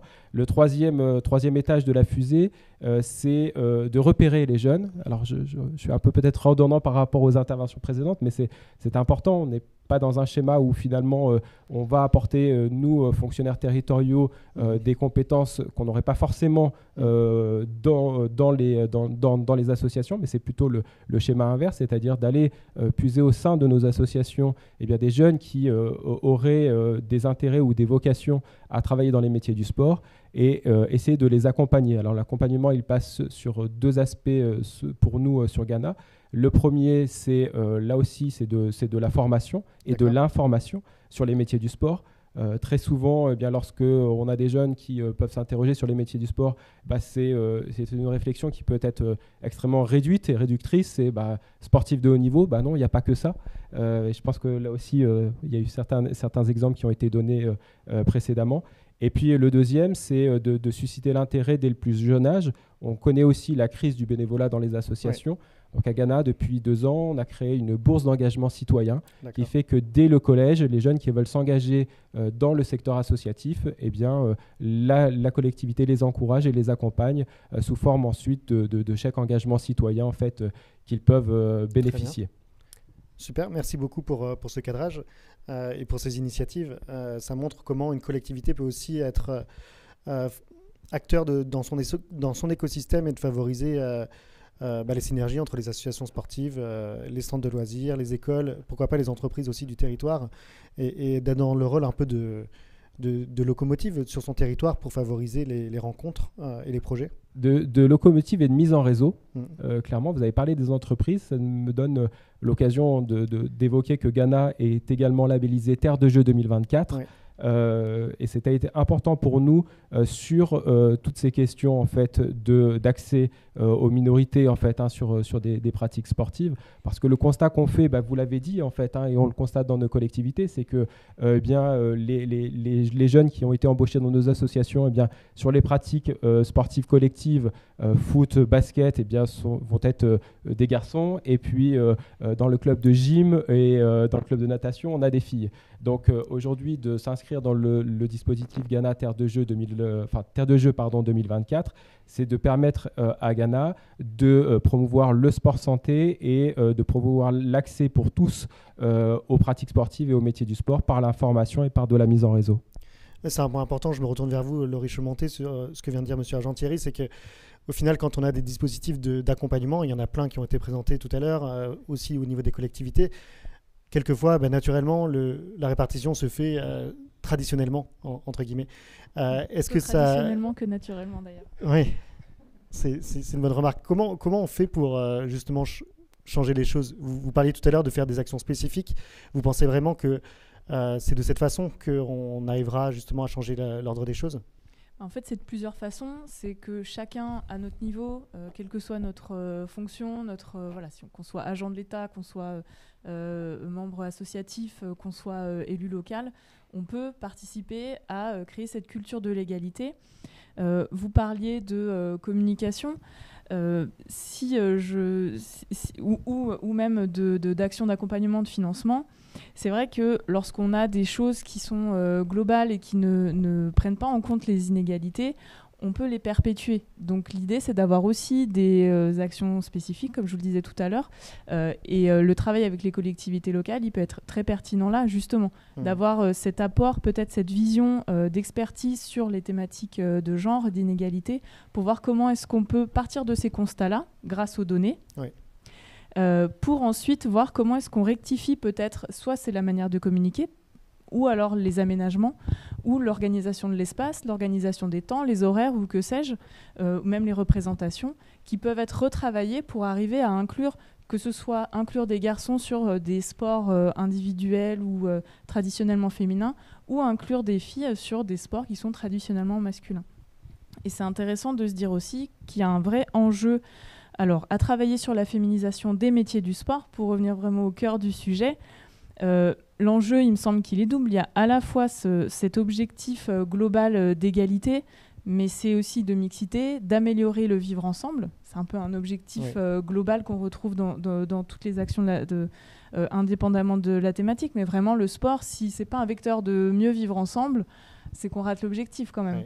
Et puis, deuxième enjeu, c'est l'élargissement du champ des possibles. Ce que je disais tout à l'heure, c'est de se dire qu'on ne s'interdit pas des carrières parce qu'elles sont trop attachées à des clichés, des stéréotypes de genre. Donc, il me semble que c'est deux objectifs qui dépassent largement le sport, mais qui sont aussi au cœur de la raison d'être même de la pratique sportive. Oui, vous faites bien de le souligner, c'est aussi l'objectif. Et j'imagine qu'il y a beaucoup de jeunes filles ou de femmes qui nous écoutent et qui nous regardent aujourd'hui, et qui doivent entendre ce message, doivent entendre que c'est possible, que ces métiers sont aussi accessibles et qu'elles sont légitimes pour y aller. En tout cas, c'est l'un des objectifs aussi du projet. Et je me tourne vers vous, Stéphanie. Justement, ce témoignage, il est important pour nous. On a beaucoup parlé pour les éducatrices, pour les femmes. Vous êtes une éducatrice, vous travaillez dans un domaine qui est traditionnellement masculin, pour reprendre un peu vos termes, le foot pro, qui n'est pas connu en tout cas, même si ça évolue positivement et on s'en félicite, mais qui n'est pas connu non plus pour être un domaine très mixte, notamment dans l'accès des métiers féminins. Vous pouvez nous rappeler votre parcours? Vous travaillez aujourd'hui au Clermont Foot. Vous pouvez nous rappeler votre parcours? Est-ce que, à travers votre histoire, vous confirmez ou vous infirmez un petit peu ces propos sur les freins, sur les représentations, sur les barrières qu'on se fixe quelquefois soi-même? Je vais pouvoir les confirmer. Donc, j'ai passé mon BPJEPS APT en 2007. Puis après, j'ai intégré la structure de profession sport et loisirs Auvergne pour commencer de travailler. Donc, je suis rentrée dans le monde professionnel par ce biais-là. Parallèlement à ça, j'étais joueuse en D1 et D2 féminine. Donc, il a fallu un petit peu jongler entre ce parcours de joueuse de haut niveau, qui à l'époque n'était pas forcément reconnu, et puis mener sa carrière professionnelle parce que je ne vivais pas de mon sport. Donc j'ai passé mon BPJEPS, et puis après, ce qui était compliqué, c'était le fait de travailler dans le sport. Ça demande à travailler tard le soir, et moi j'avais ces séances d'entraînement. Donc quand on parle un petit peu parfois de carrière un petit peu hachée, je me suis intégrée ensuite derrière dans un établissement scolaire, dans un collège. J'ai travaillé en collège pour pouvoir travailler la journée et aller m'entraîner le soir. Et puis ensuite, j'ai pris un virage différent sur ma carrière professionnelle, préparant aussi l'après-carrière. J'ai travaillé 4 ans sur Lyon, au Chassieux-Dessines Football Club, en tant que salarié responsable de section féminine, avec l'objectif de développer justement la section féminine. Et puis à partir de 30 ans, j'ai commencé à me diplômer, à me former un petit peu plus pour me perfectionner sur le métier du football et l'entraînement à plus haut niveau. Alors comment ça se passe quand on arrive dans un milieu comme une équipe de foot pro quand on est une femme. Est-ce que vous avez ressenti justement un regard différent sur vous comment ça s'est passé? Je dirais que déjà, dans un premier temps, on nous remarque quand on est au milieu d'hommes et que l'on est une femme. Donc aujourd'hui, je travaille au centre de formation partagé au Clermont Foot. D'accord. Dans le staff global du Clermont Foot, donc sportif et administratif, on est 2 femmes. Donc dans un premier temps, on nous remarque. Maintenant, ce que je dirais, c'est qu'il faut faire preuve aussi de caractère. Il faut arriver avec sa féminité. C'est une force d'être une femme aujourd'hui dans un milieu d'hommes. Donc il faut travailler avec. Il faut faire preuve de compétence aussi également pour s'intégrer. On parlait tout à l'heure de rôle modèle. À Clermont, il y en a eu une, Corinne Diac, qui a été la première femme à coacher une équipe professionnelle de foot. Ça joue aussi ça sur votre territoire de manière globale aussi, c'est le fait que des femmes justement ouvrent des portes, ouvrent des barrières. Ça permet, c'est pionnière, pardon. Ça permet d'ouvrir un petit peu les esprits et de dire que c'est possible, on peut y arriver. Malheureusement, c'est trop rare encore pour arriver à s'ancrer un petit peu plus dans les esprits et surtout dans les types de profils que les professionnels du sport peuvent rechercher. Et justement, vous parliez aussi de compétences et de légitimité. C'est des mots qui sont importantes. Le fait de se sentir légitime, de mettre en avant ses compétences, qu'on soit un homme, qu'on soit une femme, et dans quel domaine on y va. C'est aussi un message que vous souhaitez passer aujourd'hui à celles et ceux qui nous écoutent? Oui, c'est surtout pas faire de complexe. Je pense qu'à un moment donné, quand on a soit par de la formation, par des diplômes, ou soit par un parcours de sportif de haut niveau, on acquiert des compétences. Donc il faut à un moment donné se jeter dans le grand bain et puis faire de sa féminité une force dans un milieu d'hommes et faire preuve de compétences et de caractère. Mais surtout pas faire de complexe. Loin de là, il faut un petit peu jouer des coudes aussi parfois. Merci beaucoup pour ce témoignage. Je pense que c'est important vraiment de vous écouter et de partager ce type de témoignage. C'est justement aussi quelque chose qu'on va proposer dans le cadre du projet de faire des portraits d'éducatrices dans plein de domaines différents, dans des domaines masculins, des domaines féminins, dans des sports collectifs qui sont typés plutôt masculins et féminins. Je pense que c'est important de montrer, de parler de pair à pair, d'éducatrice à éducatrice pour justement susciter des vocations. Et merci infiniment d'avoir partagé votre parcours avec nous. Merci à toutes et tous d'avoir participé à ce débat. Le temps passe vite, on aurait pu parler encore longtemps de ces sujets. On va enchaîner en ce qui nous concerne sur une deuxième table ronde qui visera justement à montrer ce qui existe sur le territoire d'Auvergne-Rhône-Alpes et qui peut justement permettre d'accompagner. On a beaucoup parlé d'accompagnement aujourd'hui, les jeunes filles qui veulent faire du sport leur métier. Avant ça, et en attendant que nos futurs intervenantes s'installent, je vous propose de regarder une petite vidéo qui a été réalisée justement dans le cadre du projet avec le soutien de l'association Femix, de Profession Sport bien entendu. C'est aussi un témoignage d'une éducatrice et qui nous parle de compétences, de légitimité. Donc on est bien en phase avec ce qu'on s'est dit ce matin. Merci encore à toutes et tous pour vos témoignages.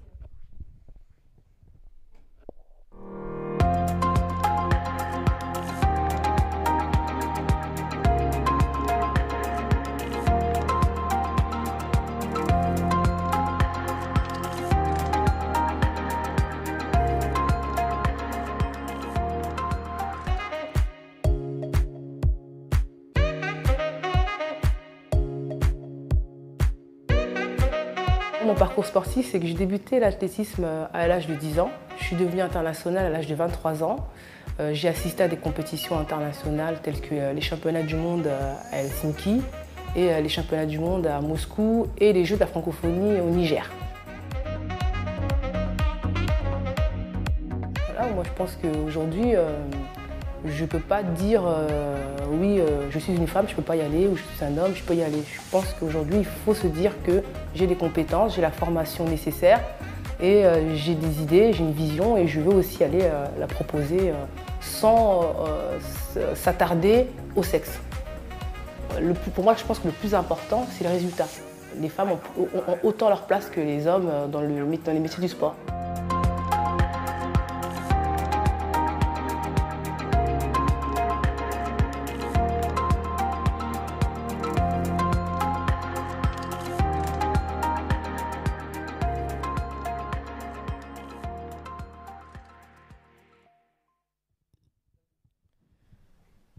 Rebonjour et merci pour cette vidéo qui, je trouve, permet aussi d'illustrer ce qu'on a envie de porter dans le cadre de ce projet.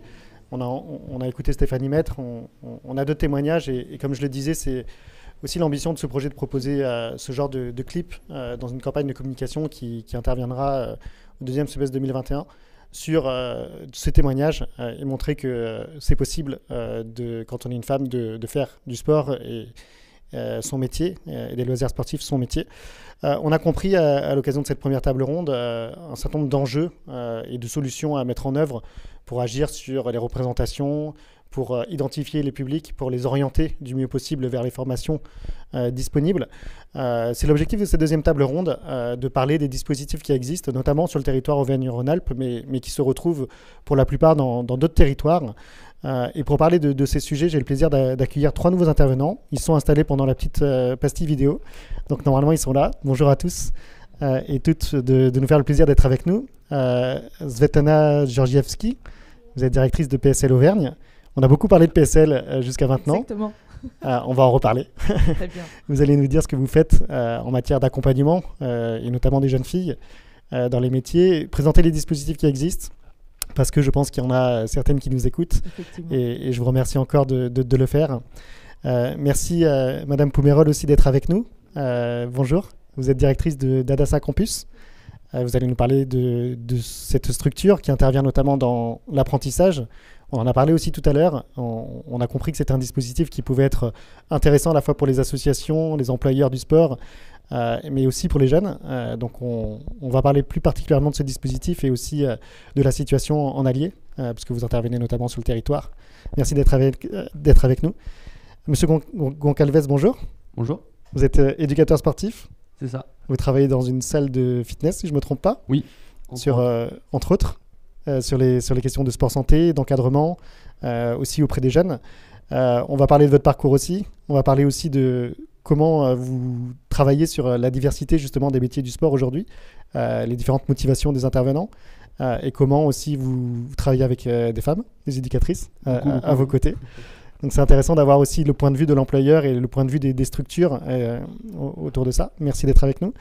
Et on aura le plaisir d'avoir un deuxième témoignage avec vous, Aurore. Merci beaucoup d'être avec nous.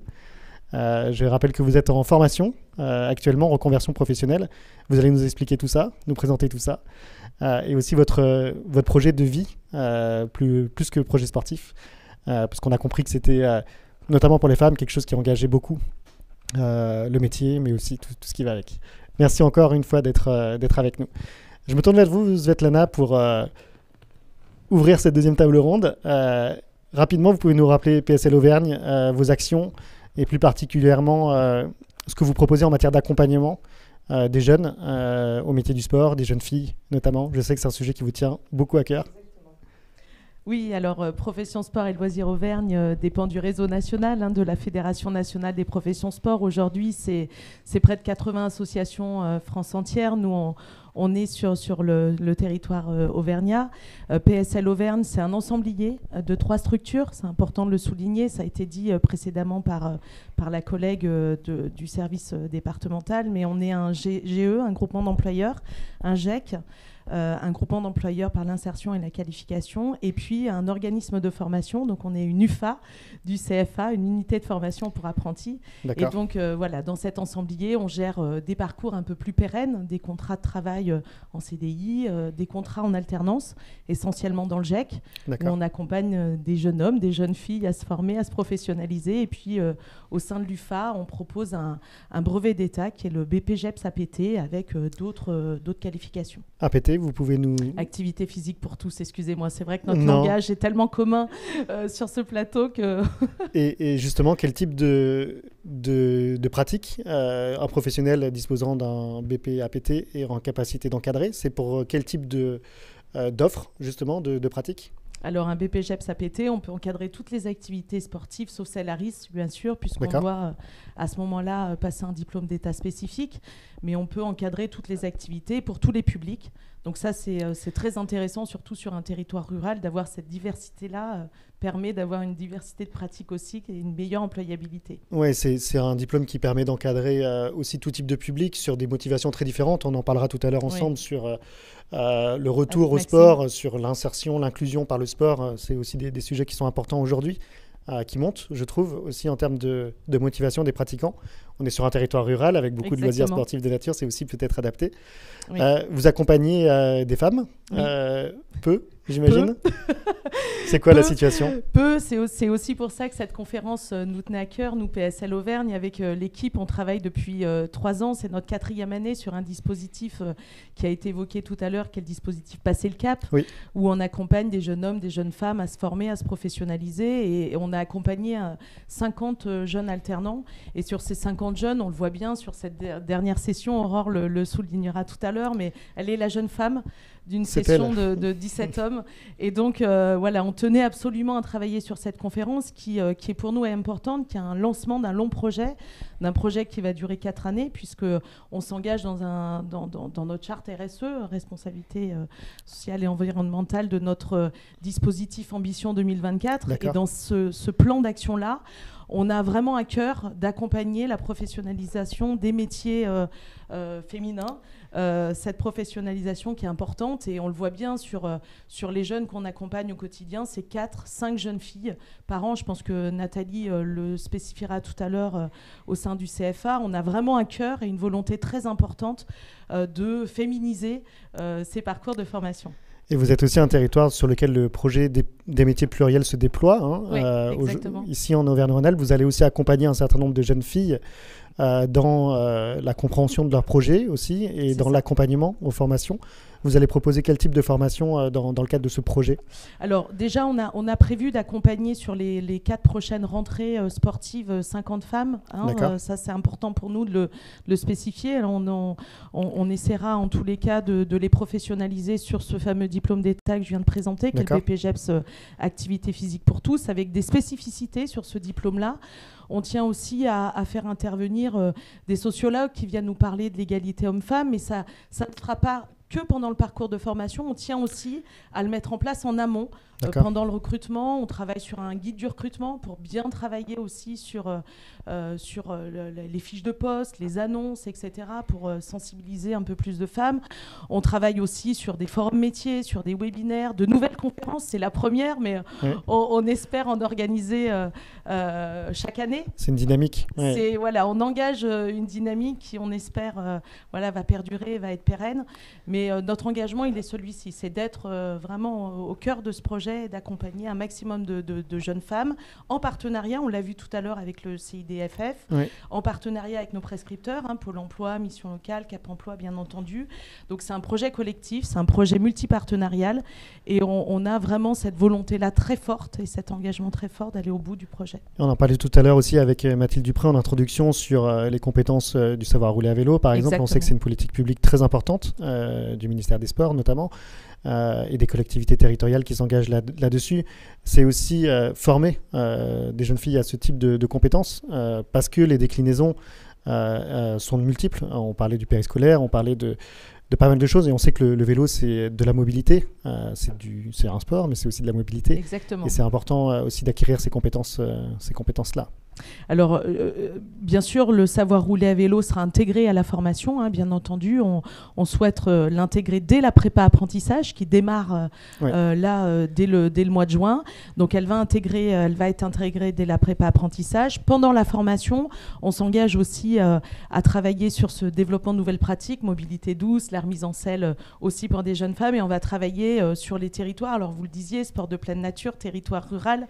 Nous, on s'engage avec les collectivités à travailler aussi sur faire découvrir le patrimoine local, faire découvrir les sentiers de randonnée, les parcours de vélo, etc. Et ce dispositif de savoir rouler à vélo, il est important, et ça va aussi permettre à la fois aux pratiquants et pratiquantes de découvrir une nouvelle activité, mais aussi de se former sur des nouvelles pratiques. Et je pense que là, on est sur la bonne voie sur ces 3 nouvelles formations que l'on propose sur le BPAPT. Merci beaucoup pour cette présentation. On aura l'occasion de revenir sur cette table ronde sur ce que vous proposez. Je me tourne vers vous, Madame Poumerol, Adasa Campus.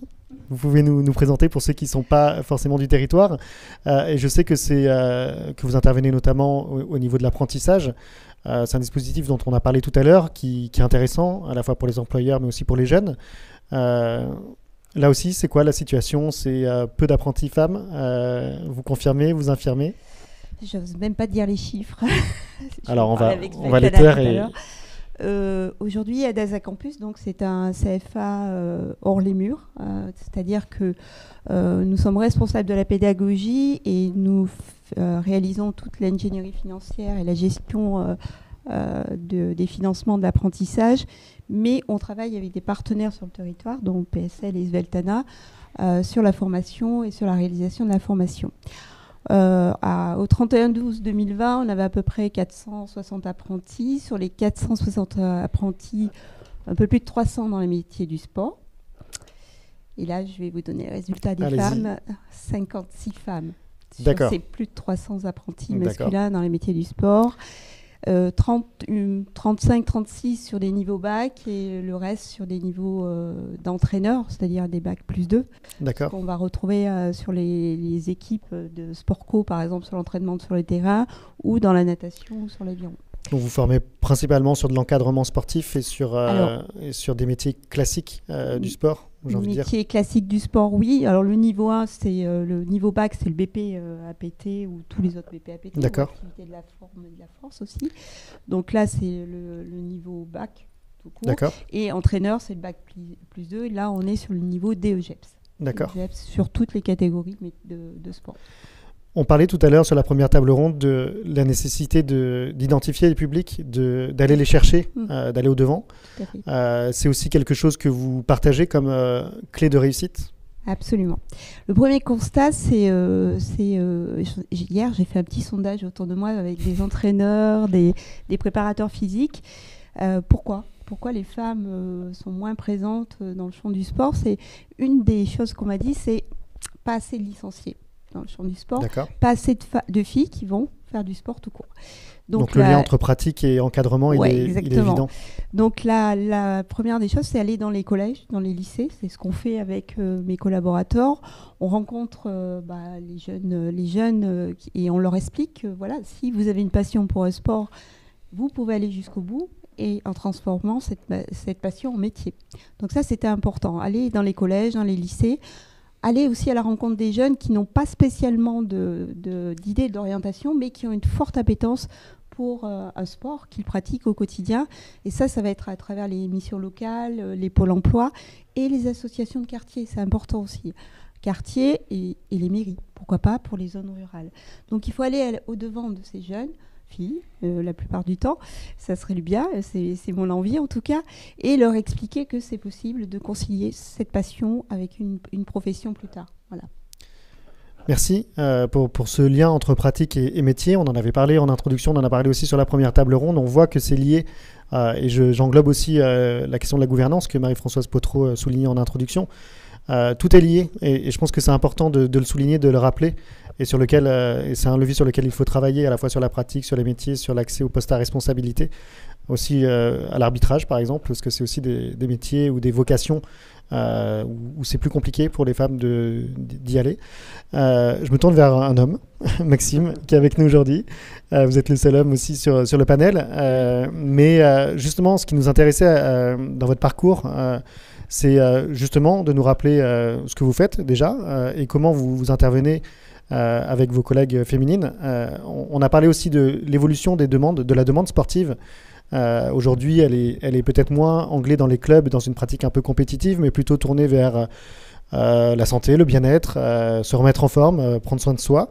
Est-ce que c'est quelque chose que vous partagez? Est-ce que cette évolution des demandes offre de nouvelles perspectives peut-être pour des femmes dans le métier qu'une formation un peu plus classique vers l'encadrement traditionnel, associatif, sportif? Qu'est-ce que vous pensez de ces éléments? Eh ben, moi je dirais que paradoxalement, du coup, c'est vrai que les femmes ont peut-être moins l'esprit porté sur la compétition, et notamment sur toutes les activités sportives que l'on peut connaître.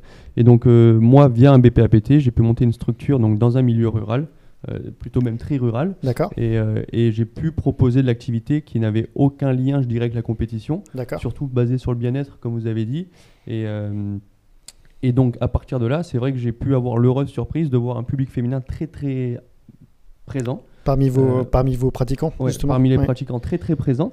Faut savoir que moi, je dois avoir 87% des adhérents qui sont d'un public féminin. D'accord. Donc, il y a un chiffre assez important quand même. Mais je pense que c'est dû aussi au fait que l'activité proposée n'a rien à voir avec la compétition et qui est vraiment pour le bien-être pour le coup. Vous proposez quel type d'offre de pratique dans votre structure? Alors on propose du renforcement musculaire, on a proposé de la marche nordique, on propose vraiment énormément d'activités et donc à partir de là, c'est vrai que donc, dans un milieu rural, on ne peut pas non plus se contenter d'une seule activité. Ouais. Le public n'est pas assez, en termes de quantité, assez large pour pouvoir se baser sur une seule activité. Donc j'ai fait le choix d'avoir une multitude d'activités pour pouvoir contenter un maximum de personnes. Et vous sentez justement ces nouvelles motivations, cette capacité à capter de nouveaux publics aujourd'hui et la nécessité peut-être de proposer ce genre de choses au plus près des habitants. On est dans une zone très rurale en ce qui vous concerne. Il y a des initiatives par ailleurs qui existent sur de la mobilité, sur amener l'activité au plus près des pratiquants. C'est une clé pour vous aussi? C'est fondamental. Je pense que c'est un élément clé.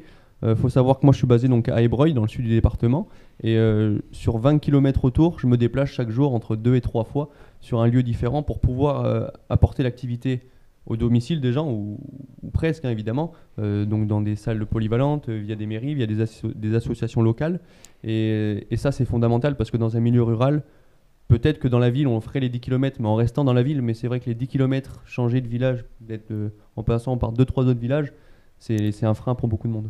Et est-ce que vous accueillez beaucoup de femmes 87% de vos adhérents sont des femmes. Vous êtes encadrant homme, vous travaillez avec des collègues féminines. Est-ce que le lien d'identification entre celui qui encadre et le nombre de pratiquants joue, le genre du pratiquant plutôt? Est-ce qu'il joue? Est-ce qu'il ne joue pas? Est-ce que c'est aussi un élément que vous gardez en tête quand vous recrutez, par exemple, des collègues?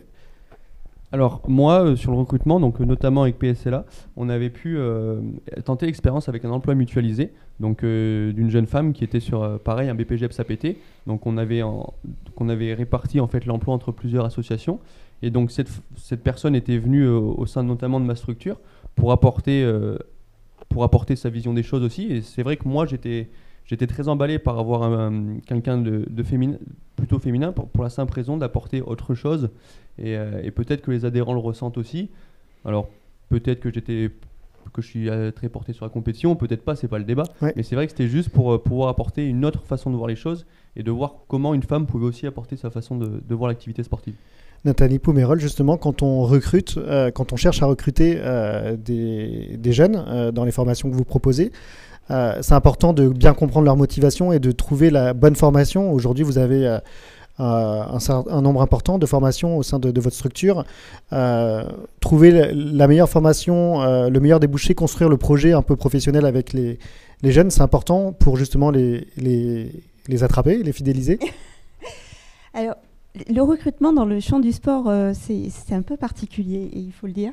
Ça ne se passe pas par les réseaux Pôle emploi, Mission locale, ça se passe par le réseau sportif, tout court. Le jeune est dans son association sportive ou dans une structure type salle de sport et il développe un projet. Et là, avec l'employeur, on va construire un parcours de formation le plus adapté au projet du jeune, mais aussi de la structure. Donc, voilà comment ça se passe dans le recrutement dans le champ du sport. Donc, le jeune ou la jeune, on va dire, vient nous voir avec son futur employeur et on construit le projet ensemble et on trouve la meilleure formation. D'accord. Et justement, vous sentez chez les employeurs que vous accompagnez cette envie d'ouvrir un peu le champ des possibles, si j'ose dire, et d'ouvrir la pratique à divers publics. On est une population qui vieillit aussi en France. Des jeunes retraités sont très actifs encore et demandent un certain nombre d'encadrements sportifs, notamment sur le maintien en forme, etc. Les familles aussi, il y a une demande de pratiquer ensemble. On est sur un territoire assez touristique ici. Le fait de faire des activités en famille, des activités sportives, c'est quelque chose que vous sentez au niveau des employeurs, je pense, dans la volonté de diversifier leurs activités. Oui, tout à fait. Alors, en particulier sur tout ce qui est activité de pleine nature, comme vous disiez, on travaille avec l'Université d'Auvergne sur un DUST avec STAPS qui s'appelle activité de pleine nature. Un DUST, c'est un... Pardon, excusez-moi pour faire le naïf. Bac plus 2, très bien. On va dire un niveau Bac plus 2, qui propose à des jeunes de pouvoir encadrer 4 activités bien connues qui sont justement le VTT pour chez nous, très bien. Canoë et kayak, un peu d'escalade et la randonnée. Donc très ce diplôme-là, chaque année, en apprentissage, accueille une dizaine de jeunes et ils trouvent assez facilement de l'emploi. On est aussi en train de développer, toujours avec l'université STAPS, une licence activité physique adaptée. D'accord. Là, c'est plutôt côté santé pour tous ceux qui sortent d'une longue maladie chronique ou pour ceux qui ont besoin de se remettre dans l'activité. En matière de prévention. Voilà, de prévention, etc. Et on va ouvrir cette session justement sur un niveau Bac plus 3 dès la rentrée. D'accord. Voilà. Et dans tous nos diplômes, on essaie, sauf sur certaines plutôt orientées sport-co, mettre des mentions spéciales sur les sports de nature comme la randonnée. Chez nous, c'est important, hein, c'est une UC complémentaire, c'est une unité capitalisable complémentaire du diplôme. Très bien. J'essaie de traduire à chaque fois. Il y a aussi effectivement tout ce qui est sport santé qui est inséré dans chaque diplôme puisque c'est une demande importante des employeurs et du public aujourd'hui. C'est vrai que la question de la lutte contre la sédentarité, le mouvement, la promotion de l'activité physique sont des thèmes centraux aujourd'hui, notamment en entreprise, notamment auprès de la fonction publique aussi. C'est des nouveaux champs d'intervention et Svetlana, je vous vois opiner un peu du chef, c'est aussi des nouvelles perspectives pour les jeunes de manière générale, pour les jeunes filles aussi, d'aller sur ce type de métier parce qu'il y a une demande, on l'espère, hormis Covid, des possibilités de développement qui sont assez fortes. Oui, Nathalie l'a spécifié, mais vous parliez du sport en entreprise. Je pense l'après-Covid va être très important aussi pour les entreprises. Le télétravail, remettre les gens en selle, si je reprends un peu l'expression de la FFC cyclisme. Non, trêve de plaisanterie. Le sport en entreprise, je pense que c'est un vrai vecteur aussi de développement de l'employabilité de nos jeunes. Nous, on a prévu aussi, j'en ai pas parlé tout à l'heure, mais on a un partenariat, notre fédération nationale a un partenariat très important avec la FFSE, la Fédération française du sport en entreprise. Et donc, on a déployé un diplôme qui est un certificat d'activité physique en entreprise, le CAP. Et ce CAP va permettre à des jeunes filles, des jeunes hommes, de pouvoir intervenir en entreprise et faire de la pratique sportive. Bien sûr, il faut être diplômé d'État, il faut avoir déjà son BPGEPS APT pour pouvoir passer cette formation CAP, mais c'est une vraie complémentarité d'emploi. Et c'est vrai que notre fédération l'a déployé dans notre réseau. Notre réseau, c'est quand même 25 000 emplois France entière. Donc on pense que c'est un vrai projet de développement. Merci beaucoup. Je me tourne vers vous, Aurore Chardou. Bonjour et merci d'être avec nous. Je le disais en préambule, c'est toujours important d'avoir le point de vue vraiment des personnes qui sont impliquées dans ces métiers. Vous êtes, vous, en reconversion professionnelle. Vous pouvez nous présenter justement où vous en êtes, quel est votre projet un petit peu autour des métiers du sport et comment vous êtes accompagné aujourd'hui sur ce territoire. Oui, donc effectivement, je suis en reconversion professionnelle, aide-soignante pendant 8 ans, en parallèle pratiquante et enseignante en sport de combat. Donc voilà, un sport un peu stigmatisé masculin. Quel type de discipline, sport de combat? Karaté contact, et je pratique le kickboxing aussi.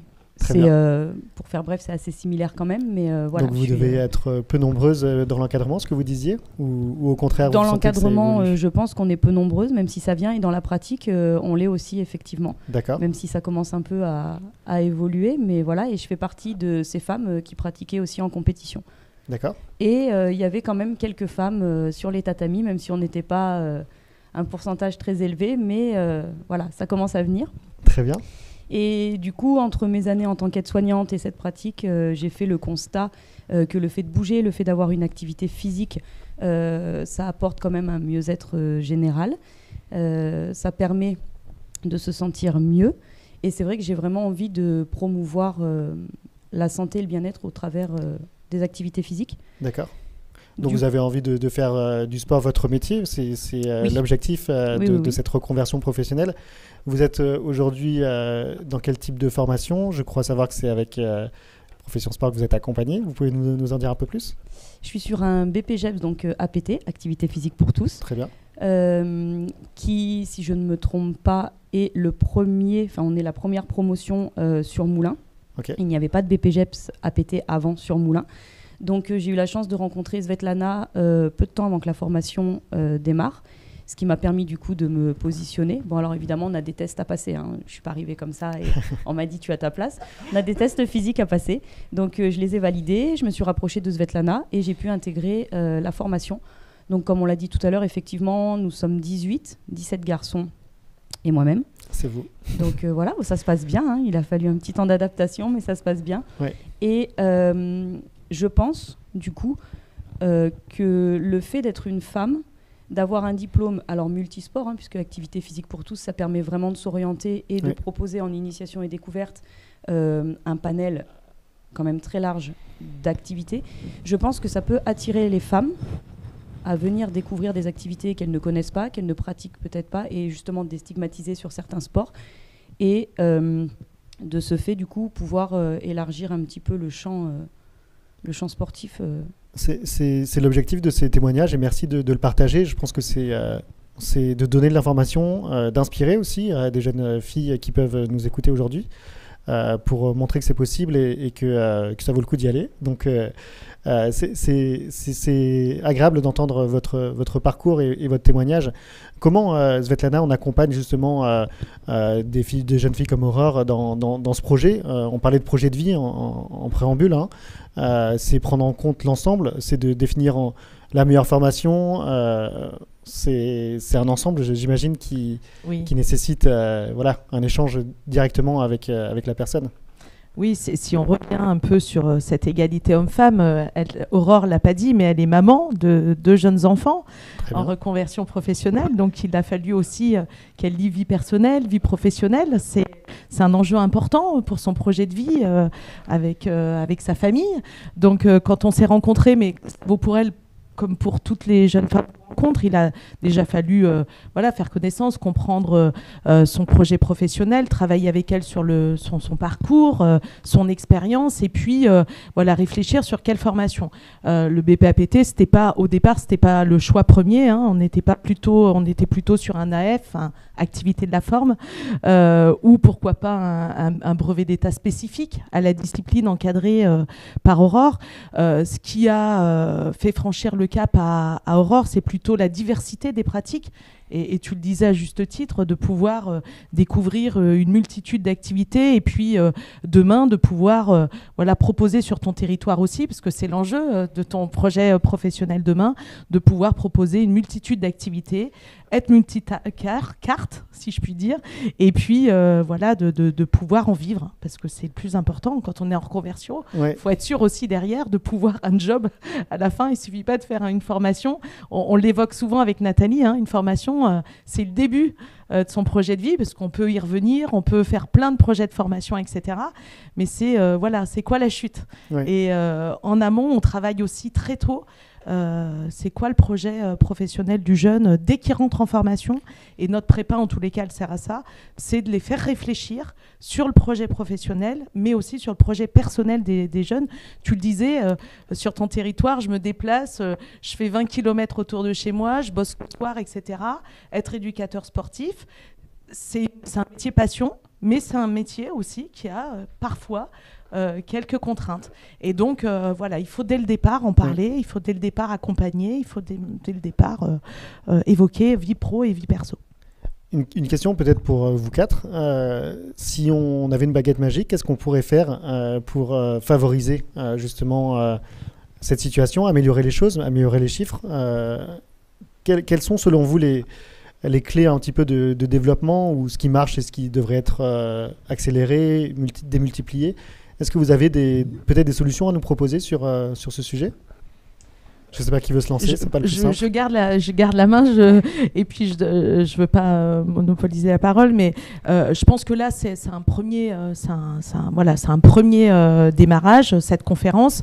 Je pense qu'il faut qu'on continue de sensibiliser, de parler de ces métiers. De travailler ensemble aussi. Travailler ensemble, travailler en synergie.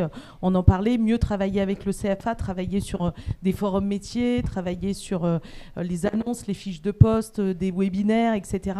Et puis surtout, y revenir pendant la formation. Oui. Parce que ça, c'est important. Je pense qu'on a tous, que ça soit notre fédération, le CFA, etc., on a tous à cœur aussi, pendant le parcours de formation, de faire changer le regard aussi des pratiquants, des pratiquantes sur cette mixité-là.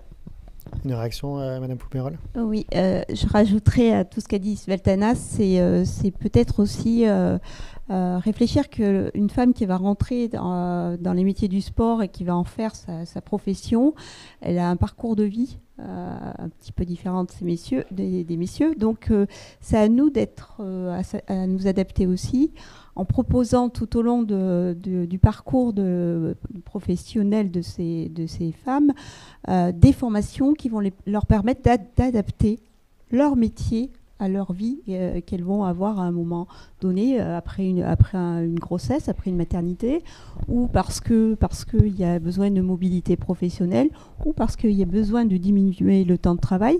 Donc un BP, activité physique pour tous, pour commencer, oui.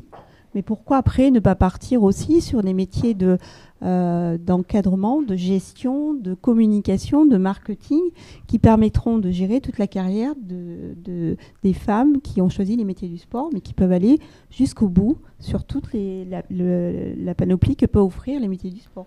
Et il y a une dynamique favorable, encore une fois hors Covid, mais la perspective des Jeux à Paris en 2024, des Jeux Olympiques et Paralympiques, ça offre aussi un élan sur lequel on peut s'inscrire. C'est peut-être aussi ce qui manque pour vraiment faire en sorte qu'on fasse plus de sport en France, parce qu'on reste quand même, c'est pas propre à notre pays, mais de manière générale, un peu en déficit là-dessus. C'est peut-être aussi quelque chose, je vous ai vu peut-être une volonté de réagir, Maxime, sur qu'est-ce qu'on peut mettre en place pour favoriser les choses. Oui, moi je voulais revenir aussi, si on avait cette fameuse baguette magique, moi ce que j'aurais fait aussi, c'était de faire prendre conscience à toutes ces femmes, jeunes filles, jeunes femmes, ou même un peu moins jeunes, c'est pas le débat, mais de prendre conscience qu'elles peuvent aussi être des très bonnes animatrices ou très bonnes éducatrices sportives. Très souvent, la jeune fille sportive a peut-être eu un éducateur, un animateur, référent toute sa jeunesse, elle a donc peut-être assimilé ce métier à un homme, mais je pense vraiment qu'il faut prendre conscience aussi qu'elles ont quelque chose à emmener de différent de tous ces hommes qui pratiquent ces métiers, et il faut en prendre conscience, mais ça passe aussi par prendre confiance. C'est très lié pour moi, je pense, et ça serait vraiment très important de passer par là aussi. Merci pour ce discours. Et je rappelle qu'on est aussi en direct sur Bisport, et on a quelques questions sur le chat. J'en prends une pour vous, Svetlana, et pour Nathalie. Ne soyez pas surprises.